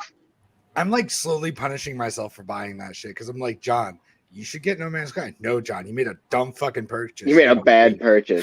Oh, because if you buy No Man's Sky now, I'm moving, and so it's gonna be a few months before like I'm back with a gaming rig and like playing No Man's Sky again. So I have to like play for a fucking month to get to the ability to play. That's fair. It's like in WoW when like, oh, you should buy WoW and come play it. It's like, cool. Well, we're level 60, so let us know when you get there. Yeah. Give me a call in a few months. Yeah. My biggest waste of money of a game is No Man's Sky. Because I got it. Fault. You should play it. No. Hold up. I have made my second purchase of No Man's Sky for the PC at like $20 was worth it. My pre-order for the PS4 version when it came out and was a piece of shit was not worth it. And then when I found out that there was no returns that you could do on the games back to the game stores. And on top of that, the resale value the next day plummeted to $3. I can see that. Mine was probably Final Fantasy 14. I pre-ordered that. Dude, I bought the like special edition pre-order kit. It was like, yeah, I love Final Fantasy. I'm going to do it online now. Internet fantasy. No. No. The game was so bad they fired a lot of the people and replaced them, and they had to remake it. Apparently, it's good now though. Yeah, the Realm Reborn thing. Yeah, apparently it's good. My worst purchase of a game was Archaeology Digs Around the World by Graham Hancock. I'm out. He should, dude. Can you honestly? Where in the world is Carmen Sandiego vibe? Video game. Okay. Graham Hancock presents. God damn it. Archaeology Digs Around the World. And that would be kind of awesome. And you actually like you'll find like old technology and stuff. It's just like, look what we found. Look what we found in Serpent Mound. Well, look what we found buried at Serpent Mound. We found this, cylindrical tube that goes inside of your brain or some shit. Yeah. And then you got a whole generation that's growing up. It's got to be true because I played a video game. Played a video game and it explained it all. Have you Like, seen that? ground penetrating radar suggests that there's a hollow chamber below this ancient pyramid site. Now, No, it doesn't. there's no way that that's because it's an old volcano. It's probably because I love that. That there's no. It could have nothing to do with the lava chambers underneath there. The guy that I watched here and go down and walk the road. oh I yeah, watched, the guy that we plug every now and then, Milo. He did the video with all the Graham Hancock stuff, and he was like, "All right, let's see what else could cause these things." And he goes, "Lava tubes." Just like that lives in my brain now, rent free. The other one I did was $4.99. I think it was. I was playing an app on my phone, and I was like, it was one of those GPS location things where you had to, as you went around town or whatever, there would be like some kind of mafia building, and you had to take over. That's sick. So you had your own territory. And I remember playing it on the border there in Mexico. I was on the U.S. side, and throwing $4.99, I became like this big kingpin. I thought this is so cool. But then someone jumped on and probably threw a whole bunch of money at it. It just wiped me out. But Jackie used to do. She had a Game of Thrones game on her phone, this Conquest thing that she got really into, and had like a whole bunch of friends that were doing things. yeah. And one time she was like, "Can I spend like $50?" I was like, "On a phone game?" She was like, "Come on." I was like, "Sure, whatever." She did it, got a whole bunch of stuff, and got obliterated like within 2 days or something like that. Somebody came in and just spent ungodly quantities of money to wipe her out. Oh, Pay to win. Browsing. I figured either it was That's the game or it was, someone put that in the algorithm just to piss you off and to get you to try to spend more. The other game that I think was the biggest waste of money so far, I'm gonna give it another shot. We'll fucking find out. Cyberpunk. Bought that game, played it for did like the tutorial, and then it's like, go wait here. You have to just like wait for like the first mission for like literally like an hour. Just go hang out over here. Well, yeah, it's like go here when it opens. Like, why can't it just be open now? Don't understand that. So they fixed that. So they have now for every mission that's like that. When it came out, it wasn't like this. Yeah. So I was like, oh, well, that's nuts. So I went and like walked around to go like find things, and I'm just constantly dying, like because everybody just wants to kill you. Yeah, it was just I don't know. Definitely a game that I bought and then never played. More than that. It's definitely one of those games like No Man's Sky where if you bought it on release, you were so disappointed in like the game even working correctly sometimes and having much meat to it, where after a year or two it's actually a fantastic game. But I think it was pushed out or it was just rushed out by whoever. Cyberpunk.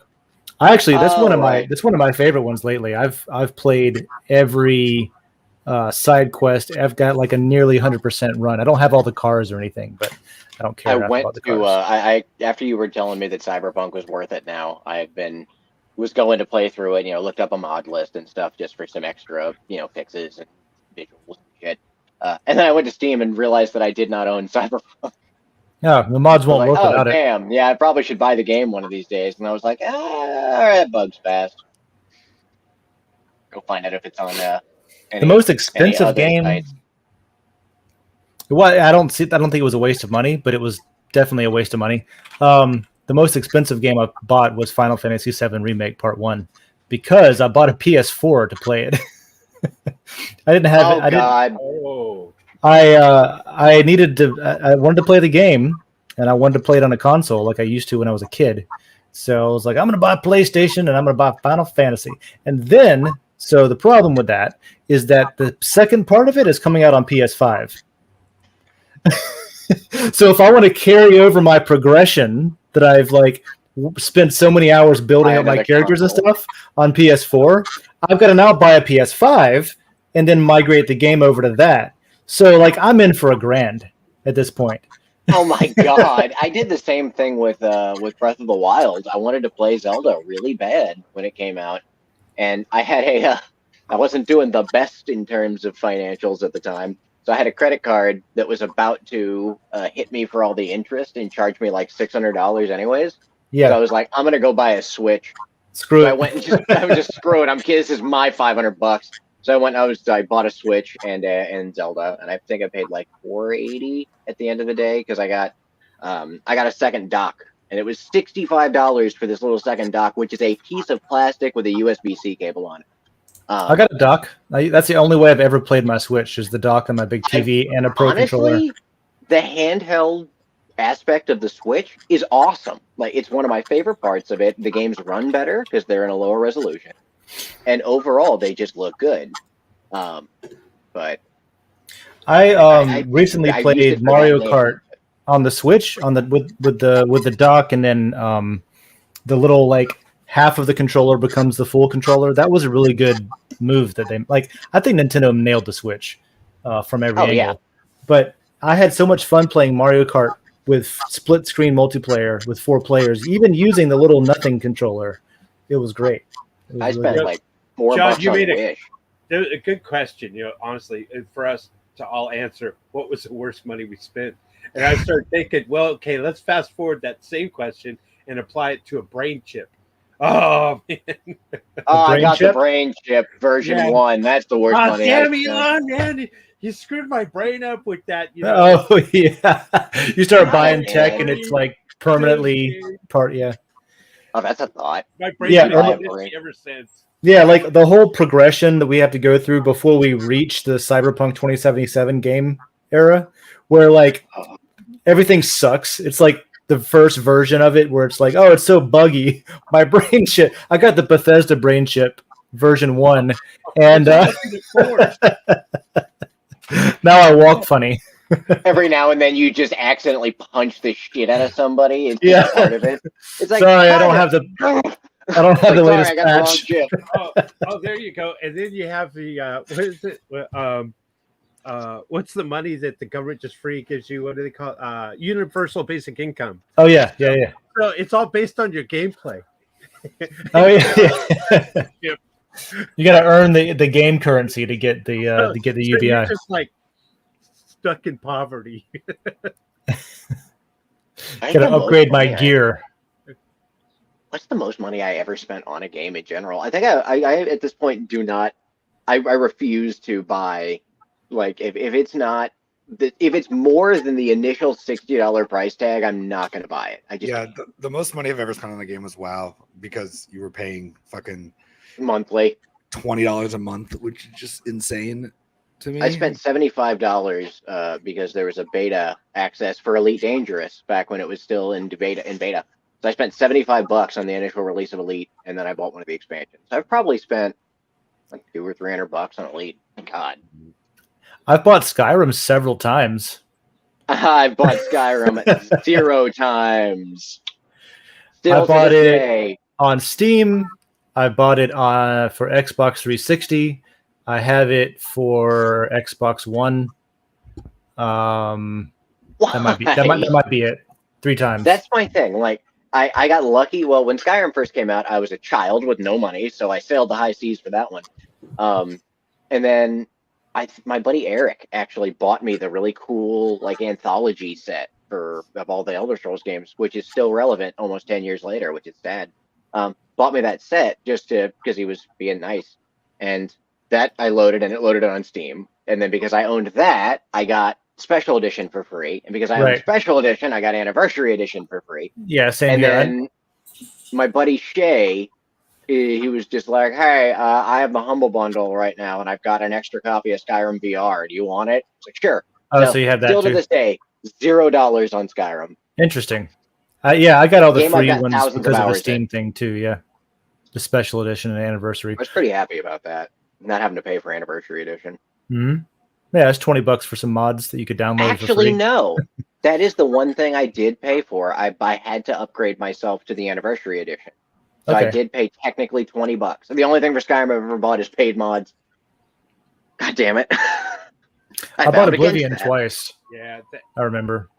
the John Maddens were really big. Oh my god. Man, talk about a I churn. loved John Madden. It's the only sports game I ever liked was those football games. What? Or I loved hockey them so sometimes. much. That and NASCAR games for some reason. I loved the NASCAR games. NBA Street Mm-hmm. 2K. Yeah. NBA Street was such a good game. NBA Street 2 was super good. So yeah, and then like I don't know, I'm sure you played like Blitz way back in the day. Oh yeah. That was Freaking fun. just Like- football. It was like 2000 Blitz or something like that. Now that I Everybody think about beating it, the shit out of each other. I played a lot of NBA Jam on the Yeah. Super Nintendo. Like a lot of NBA Jam. Do you know Had what all- the number one video game in the world is? No. Number one most played video game in the world. FIFA. It's gotta be Like FIFA, right? like overall. Oh, I don't know. I have no idea. I'm What's pretty sure popular? it's Minecraft and then it's FIFA.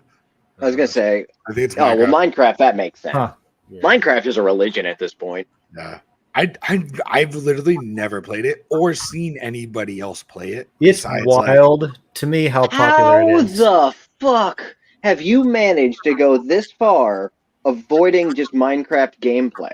Well, I've seen it. Well, I've seen it like on the internet, like when somebody's like, "Here's a really quick clip" or whatever. Like that's it. But I've never sat in the same room as somebody that played it. I've never watched Minecraft more than like however like a minute. You know what I mean? Minecraft was a lot of fun when it first came out, and then continued to be a lot of fun for its entire run. And then the mod community took over. I still to this day love some of the stuff that they can do in just the Minecraft engine, which is just Java at the end of the day. There's an insane amount of just extra content loaded and extra mods. Yeah, it was built in a week. The initial version was built in a week. I have a perpetual license. I bought it before it was like bought by Microsoft or whatever.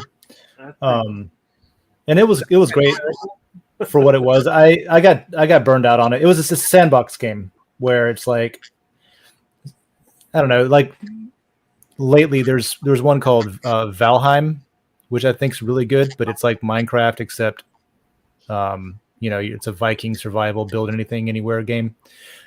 And those are great to an extent, but I just run out of stuff I care about doing. Yeah, that's my problem. That's why the mods are great, because you'll get like a mod pack that's got a quest log and like some like stuff to go do, or like there's one called Thumbcraft where there's all kinds of little magical things in the world, and you have to like become a super wizard, and like you got like a guidebook for it and everything. The mods that's still the to me the worst thing about No Man's Sky is it's like there's storyline, there's stuff to do, but really not really. It's a sandbox game where you just exist and you build stuff and you fly around and see new things that nobody's ever seen before, and that's cool. It's an exploration game, but there's not like a story. New world. There is lore. There's stuff that you can like if you really try hard, there's lore for you to like learn about and stuff. But really, it's just, oh, that's a neat ship I haven't seen before, or oh, this is a cool planet, or check out the biome over here. It feels really nice to play, but it's as a person that loves lore. Our culture's changed. Like there's been words that's been added to our vocabulary from gaming, like teabagging. I remember, yeah. You know, teabagging is also from like touchdown and on the defensive. Yeah, he starts teabagging and they throw the yes. flag. That was popularized in Halo, right? That was Yep. popularized Call of from Duty. sex. It wasn't. What? That's literally not. First of all, that's literally from tea bags. Like, Yeah. Yes, but the act of crouching repeatedly over top of the corpse of your enemy is definitely popularized by Halo. what we've gotten like slang uses for words, but I don't think that word was invented for video games. There's been new Urban Dictionary entries, is what I am trying to say. Do you need an example of teabagging to be like No, just like please no. I think we're good. But yeah, crazy not so. Jesus Christ? Yeah, video game terms like teabagging, camping, fragging, stuff like that. Camping is the one that I always still hear yelled. You don't think constantly. fragging was used in the military? I don't know, man. Maybe I didn't really hear it used. I hope not. Well, Dave, were you doing a lot of breaching on your Navy No, vessel? No. Were you throwing frag grenades off of a I was- ship into? no, no. If The you were closest thing I ever did was fire 5-inch rounds from the main gun. That's No. so cool, though. Never grenades. Never grenades. Yeah, I think you're good there. Yeah. Wait a minute. So you were on? If you're on a Navy ship, I guess you're not like you don't have a service weapon or anything like that, do you? Not assigned to me. We checked it out from the armory every time we had to use it. Okay. So I carried a weapon whenever I was like, we had to. So when you're on a ship, you have to do every job because there's nobody else around to do it. And so one of those jobs was like sentry or lookout or gunner. The M60, the M240, the 50 caliber Browning machine gun. I was a gunner for all of those, but I didn't have one. I went and checked it out from the armory and then took it to the station and pointed it at people and said, "Stay there, don't move." And that was it. That's terrifying. No, I'm good. No boats for me. It was either stay there, don't move while somebody searches your ship, because we did piracy stuff down in Somalia, or it was, hey, boat over there, don't come any closer. We're trying to scoot by, and we don't want you to come over here because we're suspicious of you. That was We don't like you. Yeah. Stay the Either fuck over there. Stay away or don't move. And if then you move, we're just gonna sink you. Yeah. And then occasionally there was I did get to fire the big 5-inch gun, the big gun on the pointy end of the ship. Was that badass? Yeah, it was cool. We were testing a new system that didn't work. Either it didn't work right or I didn't work right, one or the other. And if I didn't work right, it's still the system's fault for making it confusing. But I was supposed to shoot 2 targets. I was supposed to hit a target, which I did, and then switch to a different target and then hit that target, which I didn't do. I hit the first target twice. But I got to shoot it. I also shot a hole in the ship once. That was interesting. I'm sorry. What? Yeah, You're telling that story to Lisa. I was simultaneously the best and worst shot on the ship because I was an expert marksman with the pistol and the rifle, so I could really shoot well. Like I'm a really good shot. I can teach people how to shoot well. I can hit a target, reliably. Very good. I was literally the best shot on the ship. Also, I fucked up and shot a hole in the ship once. So I was the worst shot on the ship. With what? With the M240, the Rambo machine gun. Okay, that's better than the M60. I was assuming that you had just blown a hole through the deck or something. No. And it was not my fault, even though I did it. But wow, it really does only have that one 5-inch gun there, doesn't it? Yeah. What are you looking at? The destroyer? Your ship. Yeah. No, I looked up the boat you were on specifically. Oh, okay. Just because I've seen the ship before, but I never in my mind think like how big is the gun turret on the front. Mm-hmm. It's just that one. Yeah. That's badass. It is this one. I see those things all day. Yep. That was it. That's the one. I spent 5 years on that. We helped build it in the shipyards, and then I lived on it. Over the years that I've known you, we've talked about the ship, you and your time in the Navy and stuff. That I remember that it's DG-94. So if I look up the boat, I can just type that in, and it takes me right to it. Hey, what do you think about Stadia, David? I love the controller, genuinely. I did the Bluetooth update, so you can use the controller as just a normal one. And because there's these 2 buttons on it that don't do anything, you can map them with like Joy to Key, and it makes stuff really nice. So I love the Stadia controller. I thought it was a really cool concept too, and a bunch of people were sad to see it go. Is it just a controller, or what? Sort of. You got a controller and an access to a service. And that service you signed into, and depending on how much you were paying, it would be like you had the equivalent of a machine with a 1080 in it to play games over network. And a lot of people really liked it, and it just financially couldn't survive. So the Google was nice enough to let us update the controllers to just be Bluetooth controllers. A little finicky when it comes to Steam, but for the most part, they're really good. Hey, speaking of the ship, So this is the opposite bridge wing. I was over there on the port side, but you see how, oops, you see how there's like a little wooden lip over the bridge wing here? Yeah. On the other side of the ship, there's also one. That's where I put the round through it right there. Right, that's where I shot it. That's where I shot the Just ship. blew a hole through it. I engaged a warship, okay? I should have a medal. Wait, hold on. I was about to say, what's the context of you firing the gun? Was there like another boat attacking? No, it was exercises. There was a dumbass telling me how to hold my gun improperly, and I couldn't do it the way that I was comfortable with. And so he watched too many movies and said, "No, hold it like this," and I did, and then it didn't go right. Good God. No, there was a bipod, which if this is the bridge wing that I shot, there was a bipod on the gun that I would typically place over the edge of the bridge wing. So when it shot, it was like recoil against it like that. Yeah, makes sense. He was like, "No, hold it on top," and I was like, No. "No, I don't want to do that because it could slip off, right?" And so he was my weapons officer. And so I'm holding it like you do, because there's a handle, a grip here where you hold it. And so it's on top. He's like, no. Now take your left hand, put it on top. As if I'm prone on the ground shooting or Yeah, something. like what right? the fuck? It's like, no, put this on top. So now there's nothing holding it up except the bipod.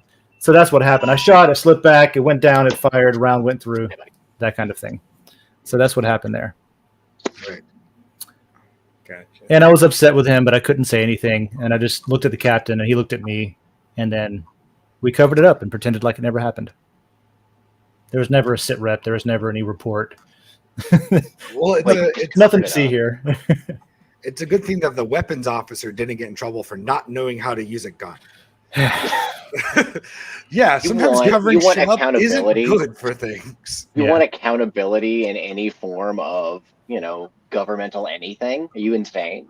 Yeah, I am. I kind of am. I'm gonna be honest. I spent $100 on Civ 6. I'm so mad about that. I love it.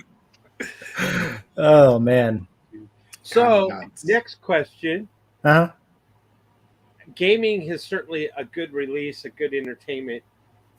Do you think it also impedes society to time spent gaming versus time spent, I don't know.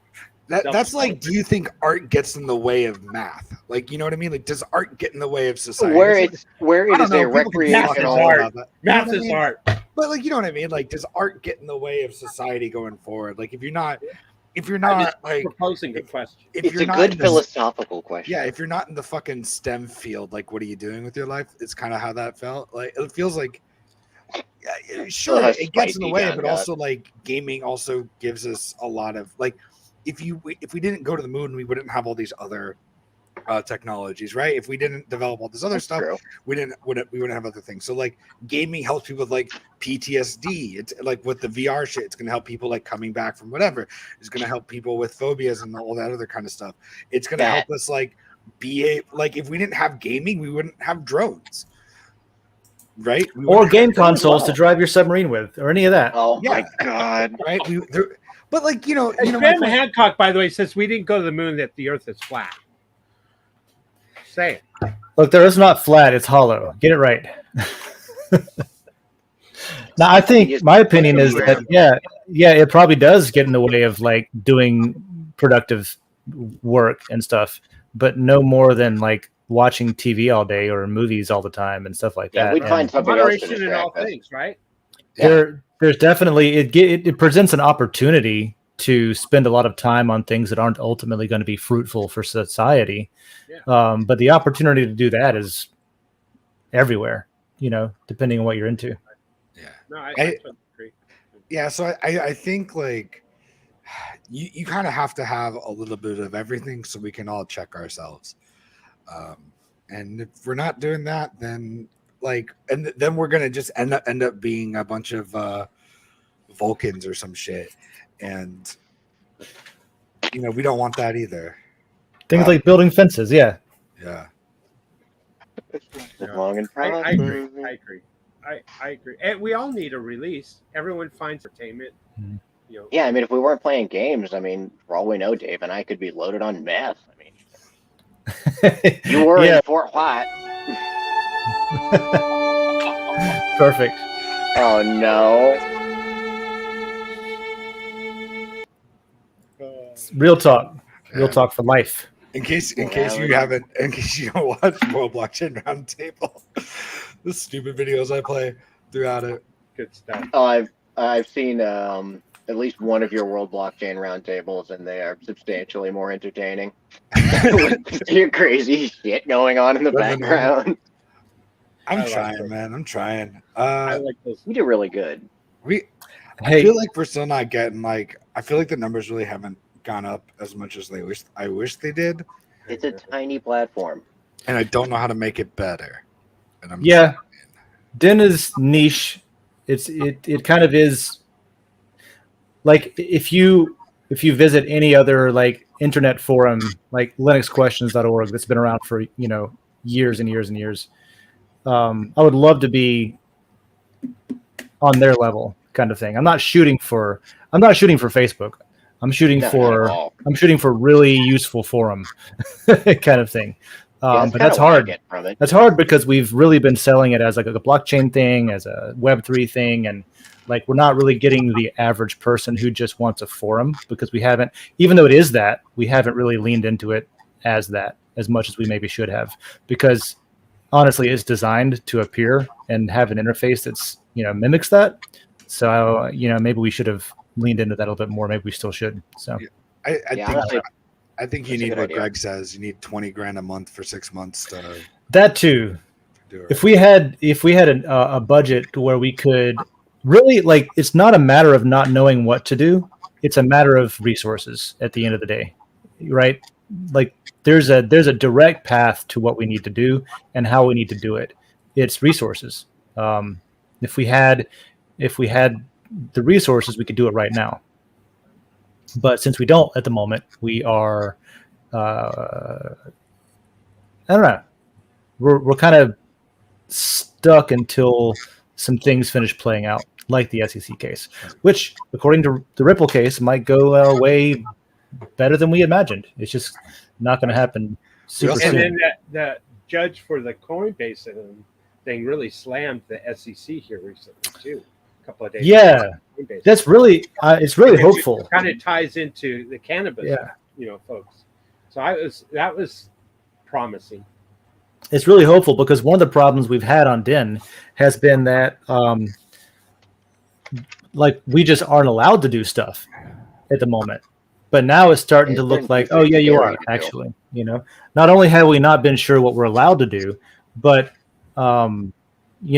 there's literally millions of dollars been spent on legal defense from Dragon Chain, literally millions of dollars, and there's an argument to be made that billions have been lost in revenue because of how the government's been handling, even going after customers, even going after directly after customers. If you watch even some of the stuff from the open source money movie, there you can see interviews with some clients, some customers of Dragon Chain saying SEC is going after everybody, including us, if we don't stop. So we're just going to not do this. We're just not going to have a company, I guess. People just stopped. So I don't know. Until that stops, Den kind of is what it is, I think. There's stuff we can still do in the meantime, but until the resources are back, or I guess I should say until we're able to use the resources for building again instead of using it to defend existence, it's kind of is what it is. Well, the good news is, at least from a standpoint of what is already built here, it's useful. It does its job well. I think it presents itself nicely, and I generally think that it will slowly over time, people will just kind of find it. I mean, that's how it goes for most websites and for most things along those lines. There's a lot of stuff I want to do with it that I want it to be that it is not yet. But you're right. What it is right now is completely functional. Like we've got nice There's some things you messaging can't do systems, right we've now. got- There's some things you can't do right now. Those things are just out of the scope of what Den does right now. And so kind of is what it is. Yeah, I come from a little bit different perspective. I think the post to earn is how we grow the initial push, and but the Ethereum fees kill it, and it's kind of a catch-22. You don't want a sucking sound of all the MTR leaving, and then it becomes, of no value, and then all those people come in, and then whoosh, they're out. So the Ethereum fees kind of kill it, but it needs that base. Yes, but you can only attract more people into it. I totally see what you're saying. How I came to Den. I don't disagree with you at all. Like that is a very big attractor. That is a very big, like, advertising strength. That works at scale when you have advertisers who can't do traditional advertising where they, pay to target, like on Facebook and Twitter and stuff, where they have to come in and they have to spend matter to boost a post and things like that. When you have that balancing, but when you're not big enough to have advertisers that want to spend any money on advertising to your base, you don't have that balance in the economy. And so people already you can only sell so much on the open market until market's tapped out, until that's, balance comes back to the force a little bit. Sure. It's hard to, personally, I think its potential is phenomenal, because once it catches on, its potential, I think, is huge. There's more people that are going to look for, hey, I like this idea. There's the censorship is by the community, or, they give it up, down, or down votes. So it's not censorship by a centralized, group of people that have a different ideology right. than others. Moderation and governance and censorship has its place. It's just that it should be done by the people who are in the community itself, is Den's take. And so what Den has, even if the matter token loses all value, it has the censorship resistance. It is a place where you can discuss whatever you want if you can get people to come and discuss it with you on the platform. And then if that becomes bigger, it has this at scale design where this is why Matter has dropped in value to the point where it's hard to even sell it on Uniswap right now, is because it's designed to be balanced at scale when all participants, all the different types of denizens and all the different types of entities are interacting on Den. That's how it's designed to operate at scale at, like a couple thousand or more people. See, and that's the scarcity of Matter. And you just said something, by the way. I am just said something that blew my mind for a minute. I forgot. I'm so used to your presence at this point in our group of people here. I forgot that we don't know you in actuality. We literally found you on Den. Yeah. True story. It's funny to me. I always forget about that. We do know his name though. We do. We have that. We have his name. So it's Will I Am. And there I am. William and Miriam. It's Will I Am. He is one of the founding members of the Black Eyed Peas. I was telling my wife about the origin of the name and the two names combined thing, and she audibly was just like, "Oh, that's adorable."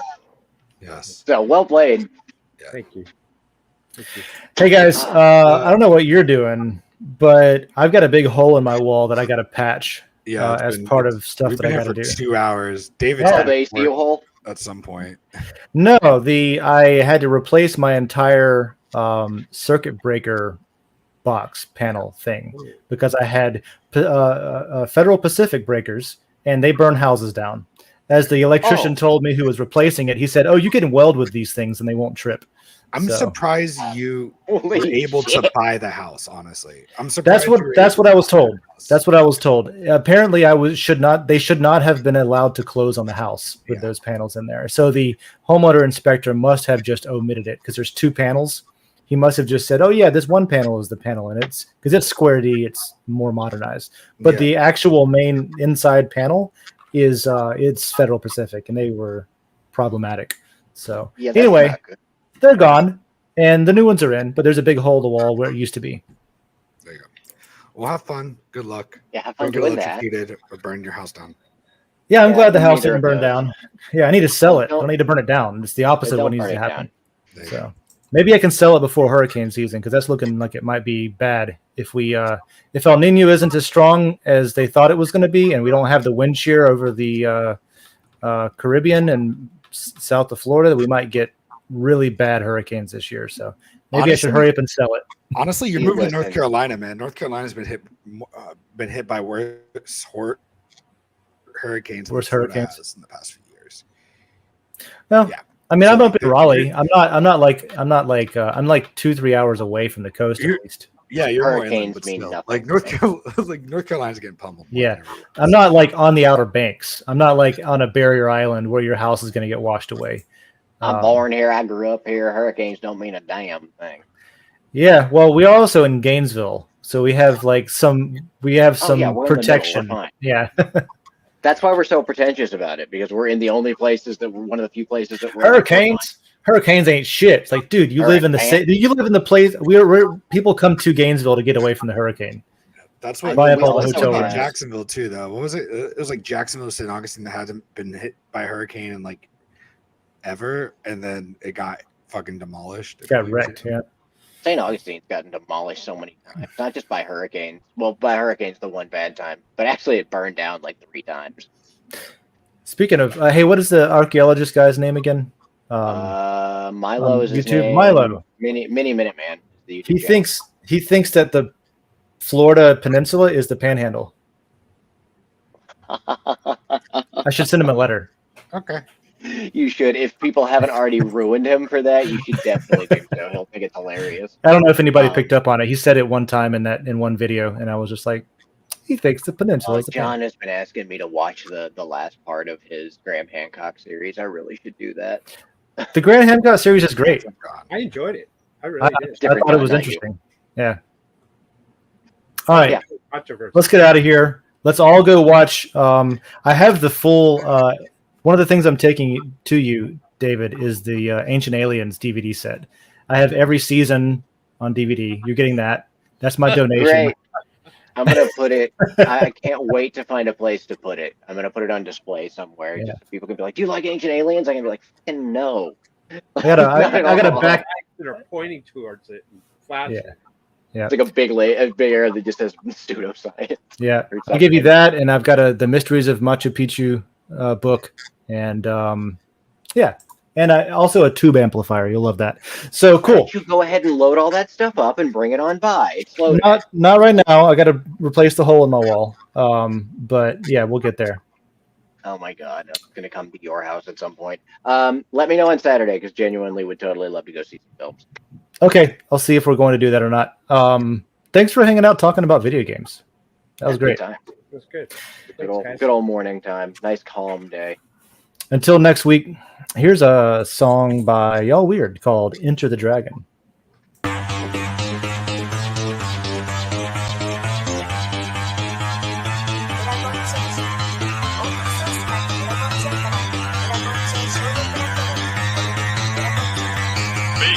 that goal will serve to organize and measure the best.